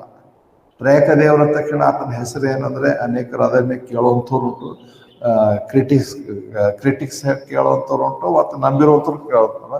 ಅದಕ್ಕೆ ತ್ರಯೇಕ ದೇವರ ಹೆಸರು ಅಂದ್ರೆ ಯೇಸು ಕ್ರಿಸ್ತ, ತ್ರಯೇಕ ದೇವರ ಯೆಹೋವ ದೇವರ, ಹೀಗೆ ಯೆಹೋವ ದೇವರು ಯೇಸು ಕ್ರಿಸ್ತನ ಪರಿಶುದ್ಧಾತ್ಮ ಹೆಸರು ಒಂದ್ಸರಿ ಒಬ್ಬರು ಹೇಳೋದು ನೋಡೋದು. ಆದ್ರೆ ಹಾಗೆ ತ್ರಯೇಕ ದೇವರ ಪದ ಸುಮ್ಮನೆ ಉಪಯೋಗಿಸುವಂಥದ್ದು ವ್ಯರ್ಥ, ಮತ್ತು ಆ ಪದವನ್ನು ಯಾರೋ ಒಬ್ಬರಿಗೆ ಒಪ್ಪಿಸ್ಕೊಡೋದು ಕೂಡ ತಪ್ಪು. ಮತ್ತು ಇಲ್ಲಿ ಈ ಸಂಗತಿ ಈ ವಾಕ್ಯ ಪ್ರಕಾರ ನೋಡ್ತೇವೆ ಅಂದ್ರೆ ಪವಿತ್ರಾತ್ಮನಿಗೆ ನಾವು ನೇರವಾಗಿ ಪ್ರಾರ್ಥನೆ ಮಾಡುವಂತ ಒಂದು ನಿಯಮ ದೇವ್ರ ವಾಕ್ಯದಲ್ಲಿ ಹೇಳುತ್ತೆ. ಪ್ರಾರ್ಥನೆ ಮಾಡ್ತಾ ಮಾಡ್ತಾ ಓ ಹೋಲಿ ಸ್ಪಿರಿಟ್ ಕಮ್ ಡೌನ್, ನಾವು ಇವಾಗಲೇ ಬಾ ಇಲ್ಲಿ ತುಂಬಿಸು, ಅದು ಮಾಡೋ ಪರಿಶುದ್ಧಾತ್ಮನಿಗೆ ಹೇಳೋದು ದೇವ್ರಿಗೆ. ಇಲ್ಲಿ ನೋಡ್ತೇವೆ ಪರಿಶುದ್ಧಾತ್ಮನ ಇಲ್ಲಿ ವಾಕ್ಯದ ಪ್ರಕಾರ ಏನಂತಂದ್ರೆ 4ನೇ ಅಧ್ಯಾಯ ಗಲಾತ್ಯ 4:4 ಪ್ರಕಾರ 4:6 ನೀವು ಪುತ್ರರಾಗಿರುವುದರಿಂದ ಅಪ್ಪ ತಂದೆ ಎಂದು ಕೂಗುವ ತನ್ನ ಮಗನ ಆತ್ಮನು ದೇವರು ನಿಮ್ಮ ಹೃದಯದಲ್ಲಿ ಕಳುಹಿಸಿಕೊಟ್ಟನು. ಪವಿತ್ರಾತ್ಮನ ಕಳಿಸಿಕೊಟ್ಟ ಆತನು ತಂದೆ ಆದಂಥ ದೇವರು. ಯೇಸು ಕ್ರಿಸ್ತನು ಕೂಡ ಯೋಹಾನ ಸುವಾರ್ತೆ 14ನೇ ಅಧ್ಯಾಯ ಎಲ್ಲರಿಗೂ ಬಹಳ ಚೆನ್ನಾಗಿ ಗೊತ್ತು. ಆತನೇ ತಂದೆಗೆ ವಾಗ್ದಾನ ಮಾಡಲ್ಪಟ್ಟಿರುವಂಥ ಆತ್ಮನು ನಾನು ನಿಮ್ಮ ಬಳಿಗೆ ಕಳಿಸ್ತೇನೆ. ಅದಕ್ಕೆ ನೋಡುವಾಗ ಹೇಗೂ ಒಬ್ಬನೇ ದೇವರು, 3 ವ್ಯಕ್ತಿಗಳು, ತಂದೆ, ಕುಮಾರ, ಪವಿತ್ರಾತ್ಮನು. ಆದ್ರೆ ಮೂವರಲ್ಲಿ 3 ನೋಡುವಾಗ ಹೇಗೂ ಅದಕ್ಕೆ ಒಂದು ಕ್ರಮ ಯಾವ ನೋಡ್ತೇವೆ. ಮೊದಲದಾಗಿ ತಂದೆಯಾದ ದೇವರು ಆ ತ್ರೈಕತ್ವದಲ್ಲಿ 2ನೇ ವ್ಯಕ್ತಿಯಾಗಿ ಕುಮಾರ ಅಂತ ಯೋಚಿಸ್ತನು, 3ನೇ ವ್ಯಕ್ತಿಯಾಗಿ ಪರಿಶುದ್ಧಾತ್ಮನ ಅಂತ ಹೇಳೋದು ನೋಡ್ತೇವೆ. ಆಗ ತಕ್ಷಣ 3ನೇ ತಕ್ಷಣ ಕಡಿಮೆ ಅಂತಲ್ಲ, ಹೆಚ್ಚು, ಮೊದಲನೇವ್ರು ಹೆಚ್ಚು ಅಂತಾನು ಅಲ್ಲ, ಸಮಾನರು. ದೇವರು ಸೃಷ್ಟಿಕರ್ತನು ಎಂತಂದ್ರೆ ಎಲ್ಲವೂ ದೇವರ ಗುಣಲಕ್ಷಣ 3 ಕೂಡ ಹೊಂದಿರುವಂಥದ್ದು. ಮತ್ತು ಮೂವರೇ ಸೇರಿನೇ ಒಬ್ಬ ದೇವರ ಆತನು, ದೇವರ ಮಾತನು ದೇವರ ಆತ್ಮೆ. ಅದಕ್ಕೆ ವಿಂಗಡಿಸಿ ಏನೋ ಮಾಡಿ ಅದಕ್ಕೆ ಯಾವುದೋ ಪದ ಕೊಡೋದಲ್ಲ. ಆದ್ರೆ ಕ್ರಮನ ನೋಡುವಾಗ ಎಲ್ಲಿ ಕೂಡ ಪವಿತ್ರಾತ್ಮನಿಗೆ ನೇರವಾಗಿ ಕೇಳಿ ಬೇಡುವಂಥದ್ರ ಬಗ್ಗೆ ಹೇಳಿಲ್ಲ. ಇದು ಅಂದ್ರೆ ಹಾಗೆ ಮಾಡೋದು ತಪ್ಪು ಅಂತ ಅಲ್ಲ, ಹಂಗೆ ಮಾಡಿದ ತಕ್ಷಣ ದೇವ್ರು ಶಿಕ್ಷೆ ಕೊಡ್ತಾನೆ ಅಂತ ಅದು ಅರ್ಥ ಅಲ್ಲ. ಆದ್ರೆ ಗೊತ್ತಿಲ್ಲದೆ ಅಥವಾ ಇನ್ ಕೆಲವರು ಬೇಕಂತ ಕೆಲವು ಪಂಗಡದವರು ಪರಿಶುದ್ಧಾತ್ಮನಿಗೆ ಬಹಳ ಕೇಳೋವಂಥದ್ದು ಮಾಡೋಂಥದ್ದು ಮಾಡ್ತಾರೆ. ಯೇಸು ಕ್ರಿಸ್ತ ತಂದೆ ಹೋದರೆ ಅವೆಲ್ಲ ಬೇಡ, ಇವು ಡೈರೆಕ್ಟ್ ಪರಿಶುದ್ಧಾತ್ಮ. ಇಲ್ಲಿ ವಾಕ್ಯ ಪ್ರಕಾರ ಆತನು ಕಳಿಸಿಕೊಟ್ಟ ಆತನು ತಂದೆಯಾದ ದೇವರು. ಏನ್ ಬೇಕು ಪರಿಶುದ್ಧಾತ್ಮನ ಕೇಳೋದಕ್ಕಿಂತ ತಂದೆಯಾದ ದೇವರು ಕೇಳುವಂಥ ನಿಯಮ ಅಥವಾ ಪ್ರಾರ್ಥನೆ ಅಂತ. ಆತ್ಮನಲ್ಲಿ ಪ್ರಾರ್ಥನೆ ಮಾಡುವಂಥದ್ದು ತಂದೆಯಾದಂಥ ದೇವರಿಗೆ ಪ್ರಾರ್ಥನೆ ಮಾಡೋದು ಹೊರತು ಆತ್ಮನಲ್ಲಿ ಅಂದ ತಕ್ಷಣ ಪರಿಶುದ್ಧಾತ್ಮನಿಗೆ ಡೈರೆಕ್ಟ್ ಆಗಿ ಕೇಳುವಂಥದ್ದು ಅಲ್ಲ. ಮತ್ತು ಇನ್ನೊಂದು ಸಂಗತಿ ನೋಡ್ತೇವೆ, ಆತ್ಮದಲ್ಲಿ ಅಂದ ತಕ್ಷಣ ಕನ್ನಡದಲ್ಲಿ ಹೇಗೂ ನಮಗೆ ಯಾವುದೇ ವ್ಯತ್ಯಾಸಗಳಿಲ್ಲ. ಆದರೆ ಇಂಗ್ಲಿಷ್ನಲ್ಲಿ ನೋಡುವಾಗ ಅನೇಕ ಕಡೆ ಸ್ಪಿರಿಟ್ ಅಂದಾಗ ಕ್ಯಾಪಿಟಲ್ ಎಸ್ ನಿಂದ ಶುರು ಆಗುವಂಥ ಪದ ಒಂದು ಉಂಟು, ಆತ್ಮನು. ಮತ್ತು ಅದೇ ಸಮಯಕ್ಕೆ ಸ್ಮಾಲ್ ಲೆಟರ್ ಇಂದ ಸ್ಪಿರಿಟ್ ಅಂತ ಬರೆದಿರುವಂಥದ್ದು ಉಂಟು. ಅದಕ್ಕೆ ಆತ್ಮನು ಅಂತ ತಕ್ಷಣ ಎಲ್ಲಾ ಕಡೆ ಪರಿಶುದ್ಧಾತ್ಮನೇ ಅಂತ ಹೇಳ್ಕೊಳ್ಳೋದು ತಪ್ಪು. ಅದಕ್ಕೆ ಉದಾಹರಣೆಯಾಗಿ ನಮಗೆ ಯೋಹಾನ ಸುವಾರ್ತೆ 4ನೇ ಅಧ್ಯಾಯ 24 ನೋಡ್ತೇವೆ. ಯೋಹಾನ ಸುವಾರ್ತೆ 4ನೇ ಅಧ್ಯಾಯ 24 ಅಲ್ಲಿ ಏನಂತಾರೆ, ಆತ್ಮದಲ್ಲಿ ನಾವು ಆರಾಧಿಸ್ಬೇಕು ಅಂತ ತಕ್ಷಣ ಅನೇಕರು ಅದಕ್ಕೆ ದೇವರ ಆತ್ಮನಲ್ಲಿ ಅಂತ ಹೇಳ್ತಾರೆ. ಯೋಹಾನ ಸುವಾರ್ತೆ 4ನೇ ಅಧ್ಯಾಯ 24 ಯೋಹಾನ 4:24 ದೇವರು ಆತ್ಮನಾಗಿದ್ದಾನೆ ಮತ್ತು ಆತನನ್ನು ಆರಾಧಿಸುವರು ಆತ್ಮದಿಂದಲೂ ಸತ್ಯದಿಂದಲೂ ಆರಾಧಿಸತಕ್ಕದ್ದನ್ನು. ಇಲ್ಲಿ ಆತ್ಮದಿಂದಲೂ ಅಂತ ತಕ್ಷಣ ಸಾಕು. ಇವಾಗ ಪರಿಶುದ್ಧಾತ್ಮನ ಬಗ್ಗೆ ಹೇಳೋಣ ಅಂದ್ಕೊಂಡು ಪರಿಶುದ್ಧಾತ್ಮನ ಬಗ್ಗೆ ದೊಡ್ಡ ಬೋಧನೆ ಅದು ಇದು ಮಾಡಿ ಆತ್ಮಿಕತೆ ಕತೆ ಎಲ್ಲ ಕಟ್ಟಿ ಅನ್ವಯಿಸ್ಕೊಟ್ರೆ ಅದು ವ್ಯರ್ಥ. ಅಲ್ಲಿ ಇಂಗ್ಲಿಷ್ನಲ್ಲಿ ನಮ್ಮ ಮನುಷ್ಯರ ಆತ್ಮದ ಬಗ್ಗೆ ಹೇಳ್ತಾನೆ, ಸ್ಮಾಲ್ ಎಸ್ ನ ಸ್ಪಿರಿಟ್. ಅದು ಎಲ್ಲಿ ಸ್ಮಾಲ್ ಎಸ್ ಸ್ಪಿರಿಟ್ ಇರುತ್ತೋ ಅಲ್ಲಿ ಮನುಷ್ಯರ ಆತ್ಮದ ಬಗ್ಗೆ ಹೇಳ್ತಿರುವಂಥ, ದೇವರ ಆತ್ಮನ ಬಗ್ಗೆ ಅಲ್ಲ. ಎಲ್ಲಿ ಮನುಷ್ಯರ ಆತ್ಮದ ಬಗ್ಗೆ ಹೇಳಿದ ವಾಕ್ಯ ತಗೊಂಡು ಹೋಗಿ ದೇವರ ಆತ್ಮನ ಬಗ್ಗೆ ಅಂತ ಹೇಳಿದ್ರೆ ಎಂತ ತಪ್ಪಾಗಿ ನಾವು ಹೇಳ್ತಿರ್ತೇವೆ. ಅಂದ್ರೆ ಈ ಅನ್ವಯ ಮಾಡುವಂಥವ್ರು ಕೆಲವರು ಇದ್ದಾರೆ, ಮತ್ತು ಸುಮ್ಮನೆ ಈ ರೀತಿ ಅಂದ್ರೆ ಪರಿಶುದ್ಧಾತ್ಮನನ್ನು ಬಹಳ ವೈಭವೀಕರಿಸುವಂತ ಒಂದು ಗುಂಪು ಉಂಟು. ಅವು ಎಲ್ಲೋ ಹೋದ್ರೂ ಅದು ತಗೊಂಡ ತಕ್ಷಣ ಒಂದು ಅವರ ಬೋಧನೆ, ಒಂದು ಟೀಚಿಂಗ್ ಶುರು ಆಗುವಂಥದ್ದು. ಆದರೆ ಅದು ಸ್ಪಷ್ಟತೆ ನಮ್ಗೆ ಗೊತ್ತಿರಬೇಕಾಗಿದೆ. ಅಂದರೆ ಕನ್ನಡದಲ್ಲಿ ಗೊತ್ತಾಗಲ್ಲ, ಆದರೆ ಇಂಗ್ಲೀಷ್ನಲ್ಲಿ ಸ್ಪಿರಿಟ್ ಅಂತೂ ಪ್ರಯಿಸುವಾಗ ನೋಡ್ತೇವೆ, ಕ್ಯಾಪಿಟಲ್ ಎಸ್ ನಿಂದ ಬರುವಾಗಲೇ ಮಾತ್ರವೇ ಪರಿಶುದ್ಧಾತ್ಮನ ಬಗ್ಗೆ ಹೇಳಲ್ಪಟ್ಟಿದೆ. ಸ್ಮಾಲ್ ಎಸ್ ನಿಂದ ಹೇಳಿದಾಗ ನಮ್ಮ ಆತ್ಮ, ಮನುಷ್ಯರ ಆತ್ಮ, ಕೊನೆಗೆ ಸರಿ ಪ್ರಾಣಿಗಳ ಆತ್ಮಗಳು ಕೂಡ ಹೇಳಿರುವಂಥದ್ದು ನೋಡ್ತೇವೆ.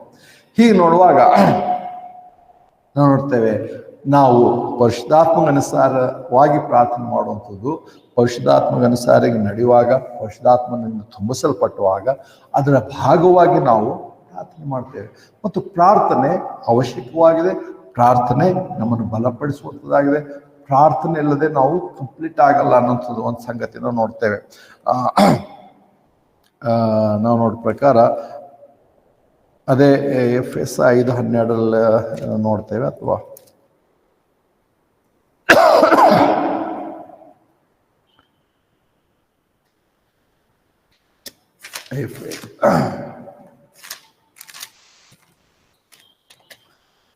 ಕೊಲೊಸ್ಸೆಯವರಿಗೆ 4:12, ಕೊಲೊಸ್ಸೆಯವರಿಗೆ 4:12, ಕೊಲೊಸ್ಸೆಯವರಿಗೆ 4:12. ನಿಮ್ಮಲ್ಲಿ ಒಬ್ಬನಾದ ಕ್ರಿಸ್ತನ ಸೇವಕನಾಗಿರುವ ಎಪಫ್ರನು ನಿಮಗೆ ವಂದನೆ ಹೇಳುತ್ತಾನೆ. ನೀವು ಪರಿಪೂರ್ಣರಾಗಿಯೂ ಎಲ್ಲ ವಿಷಯಗಳಲ್ಲಿ ದೇವರ ಚಿತ್ತವನ್ನು ಕುರಿತು ಪೂರ್ಣ ನಿಶ್ಚಲರಾಗಿಯೂ ನಿಂತಿರಬೇಕೆಂದು ಇವನು ನಿಮಗೋಸ್ಕರ ಕಷ್ಟಪಟ್ಟು ಪ್ರಾರ್ಥನೆಗಳಲ್ಲಿ ಹೋರಾಡುತ್ತಾನೆ ಅಂತೇಳಿ ನಾವು ನೋಡ್ಕೊಳ್ಳೋದು ಸರಿ ನೋಡಿದೆವಲ್ಲ. ಯಾಕೋಬನಂತೆ ಹೋರಾಡುವಂತ ಪ್ರಾರ್ಥನೆ ಮಾಡಬೇಕು ಅಂತ ಹೇಳಿ ಇಲ್ಲಿ ಹೋರಾಡ್ತಾನೆ ಅಂದ್ರೆ ಯಾಕೋಬನಂತೆ ಹೋರಾಡುತ್ತದಲ್ಲ. ರಾತ್ರಿ ಇಡೀ ದೇವದೂತರ ಸಂಗಡ ಅಥವಾ ದೇವ್ರ ಜೊತೆ ಹೋರಾಟ ಮಾಡಿದ್ರೆ ಅದು ನಮ್ಗೆ ಅರ್ಥ ಆಗಿಲ್ಲ. ನಾವು ಹೇಗೆ ದೇವ್ರ ಜೊತೆ ಕೂತ್ಕೊಂಡು ನಮ್ಮ ಪ್ರಾರ್ಥನೆಯಲ್ಲಿ ನಾವು ಮಾಡು ಅಂತ ಹೇಳಿ ಹಂಗರ್ ಸ್ಟ್ರೈಕ್ ಮಾಡೋಂಥದ್ದು ಅಥವಾ ಭೂ ಕಡ್ತದ ಮಾಡೋ ರೀತಿ ಅಲ್ಲ, ಅಥವಾ ಕೊಡ್ಲಾರೆ ಬಿಡಲ್ಲ ಅಂತ ಯಾಕೋಬ್ ಮಾಡಿದ್ರೆ ಅದನ್ನು ಮಾದರಿಯಾಗಿ ಉಪಯೋಗಿಸುವಂಥದ್ದಲ್ಲ. ಆದರೆ ಇಲ್ಲಿ ಆತನೇ ಹೇಳ್ತಾನೆ, ಇಂಗ್ಲಿಷ್ನಲ್ಲಿ ನೋಡುವಾಗ ಲೇಬರ್ಡ್ ಇನ್ ದ ಪ್ರೇಯರ್ ಅಂತ ಹೇಳಿ ಆತನೇ ಹೇಳ್ತಾನೆ. ಅಂದ್ರೆ ಅಲ್ಲಿ ಕಷ್ಟಪಟ್ಟು ಹೋರಾಟ ಅಂತಂದ್ರೆ ಆ ರೀತಿಯಾಗಲ್ಲ, ಅಂದ್ರೆ ಅದು ಒಂದು ರೀತಿಯಾದಂಥ ಸೇವೆ ಬಗ್ಗೆ ಇಲ್ಲಿ ಎಫ್ರೋದಿತನ ಒಂದು ಸೇವೆ. ಆತನು ಯಾವುದಕ್ಕೆ ಕರೆಯಲ್ಪಟ್ಟಿದ್ದಾನೆ, ಏನನ್ನು ಮಾಡ್ತಿದ್ದಾನೆ ಅಂದ್ರೆ ಇತರರನ್ನು ಬಲಪಡಿಸುವುದಕ್ಕೋಸ್ಕರ, ಇತರರು ಪರಿಪೂರ್ಣರಾಗೋದಕ್ಕೋಸ್ಕರ ಆತನು ಪ್ರಾರ್ಥನೆ ಮಾಡ್ತಿದ್ದಾನೆ. ಅಂದ್ರೆ ಇತರರು ಪರಿಪೂರ್ಣ ಆಗಿ ನಾವು ಪರಿಪೂರ್ಣರಾಗೋದಕ್ಕೆ, ನಿಂತುಕೊಳ್ಳೋದಕ್ಕೆ, ಬಲ ಹೊಂದೋದಕ್ಕೆ ಪ್ರಾರ್ಥನೆ ಅವಶ್ಯಕತೆ ಉಂಟು. ಅದು ಯಾವಾಗ? ಆತ್ಮನಲ್ಲಿ ಪ್ರಾರ್ಥನೆ ಮಾಡುವಾಗ. ಆತ್ಮನಲ್ಲಿ ಪ್ರಾರ್ಥನೆ ಮಾಡುವಂಥದ್ದು ಯಾವಾಗ, ಹೇಗೆ ಇದೆ ಅನೇಕ ವಿಷಯಗಳು ವಿವರವಾಗಿ ಮುಂದಿನ ದಿನಗಳಲ್ಲಿ ನೋಡ್ಬೋದು, ಅಥವಾ ಬೇರೆ ಬೇರೆ ಕಡೆಯಲ್ಲಿ ಹೇಳಿರುವಂಥದ್ದು. ಕೊನೆಯದಾಗ ಒಂದು ಸಂಗತಿ ನಾವು ನೋಡ್ತೀವಿ ಅಂದ್ರೆ ಆತ್ಮನು ಪ್ರಾರ್ಥನೆ ಹೇಗಿದೆ ಅಂದ್ರೆ ಅದನ್ನೇ ರೋಮ 8:26 ಎಲ್ಲರಿಗೂ ಗೊತ್ತಿರುವಂಥ ವಚನ. ರೋಮ 8:26 ವಚನ, ರೋಮ 8ನೇ ಅಧ್ಯಾಯ 26ನೇ ವಚನ. ಹಾಗೆ ಆತ್ಮನು ಸಹ ನಮ್ಮ ಬಲಹೀನತೆಗಳಿಗೆ ಸಹಾಯ ಮಾಡ್ತಾನೆ. ಹೇಗಂದ್ರೆ ನಾವು ತಕ್ಕ ಪ್ರಕಾರ ಏನು ಬೇಡಿಕೊಳ್ಳಬೇಕು ನಮ್ಗೆ ಗೊತ್ತಿಲ್ಲವಾದ್ದರಿಂದ ಆತ್ಮನು ತಾನೇ ಉಚ್ಚರಿಸಲಾಗದಂಥ ನರಳಾಟದಿಂದ ನಮಗೋಸ್ಕರ ವಿಜ್ಞಾಪನೆ ಮಾಡುತ್ತಾನೆ. ಅಂದ್ರೆ ನೋಡುವಾಗ ನಾವು ಮಾಡುವಂಥ ಪ್ರಾರ್ಥನೆ ಪರಿಶುದ್ಧಾತ್ಮನಲ್ಲಿ ಆಗಿದೆ. ಮತ್ತು ಪರಿಶುದ್ಧಾತ್ಮನಲ್ಲಿ ಪ್ರಾರ್ಥನೆ ಮಾಡುವಂತಂದ್ರೆ ಪರಿಶುದ್ಧಾತ್ಮನ ಅನುಸಾರವಾಗಿ ಅಥವಾ ಆತ್ಮನ ಒಪ್ಪಿಕೊಳ್ಳುವಂಥ ರೀತಿಯಲ್ಲಿ. ಮತ್ತು ಅನೇಕ ಸರಿ ನಮ್ಗೆ ಏನು ಪ್ರಾರ್ಥನೆ ಮಾಡೋಕೆ ಗೊತ್ತಿಲ್ಲ, ಪರಿಶುದ್ಧಾತ್ಮನೇ ನಮಗೋಸ್ಕರ ಆ ಭಾಷೆಗಳನ್ನು ಅಥವಾ ಪದಗಳನ್ನು ಉಪಯೋಗಿಸಿ ಮಾತನಾಡ್ತಾನೆ, ಅಥವಾ ಆ ಭಿನ್ನಗಳನ್ನು ಅಥವಾ ಏನಂತಾರೆ ನಮ್ಮ ಅಪ್ಲಿಕೇಶನ್ ಆತನು ಬೇಕಾದಂಥ ರೀತಿಯಲ್ಲಿ ಮಾಡಿಫೈ ಮಾಡಿ ದೇವ್ರ ಮುಂದೆ ಇಡ್ತಾನೆ ಅನ್ನುವಂಥದ್ದು. ಅನೇಕ ವಿಷಯಗಳಲ್ಲಿ ನಮ್ಮ ಮುಂದೆ ಒಂದು ಪರಿಸ್ಥಿತಿ ಇರುತ್ತೆ, ನಮ್ಮ ಮುಂದೆ ಒಂದು ಸಮಸ್ಯೆ ಇರುತ್ತೆ, ನಮ್ಮ ಮುಂದೆ ಒಂದು ಪ್ರಶ್ನೆ ಇರುತ್ತೆ. ಅದಕ್ಕೆ ಏನಂತ ಪ್ರಾರ್ಥನೆ ಮಾಡಕ್ಕೆ ನಮ್ಗೆ ಗೊತ್ತಿಲ್ಲ.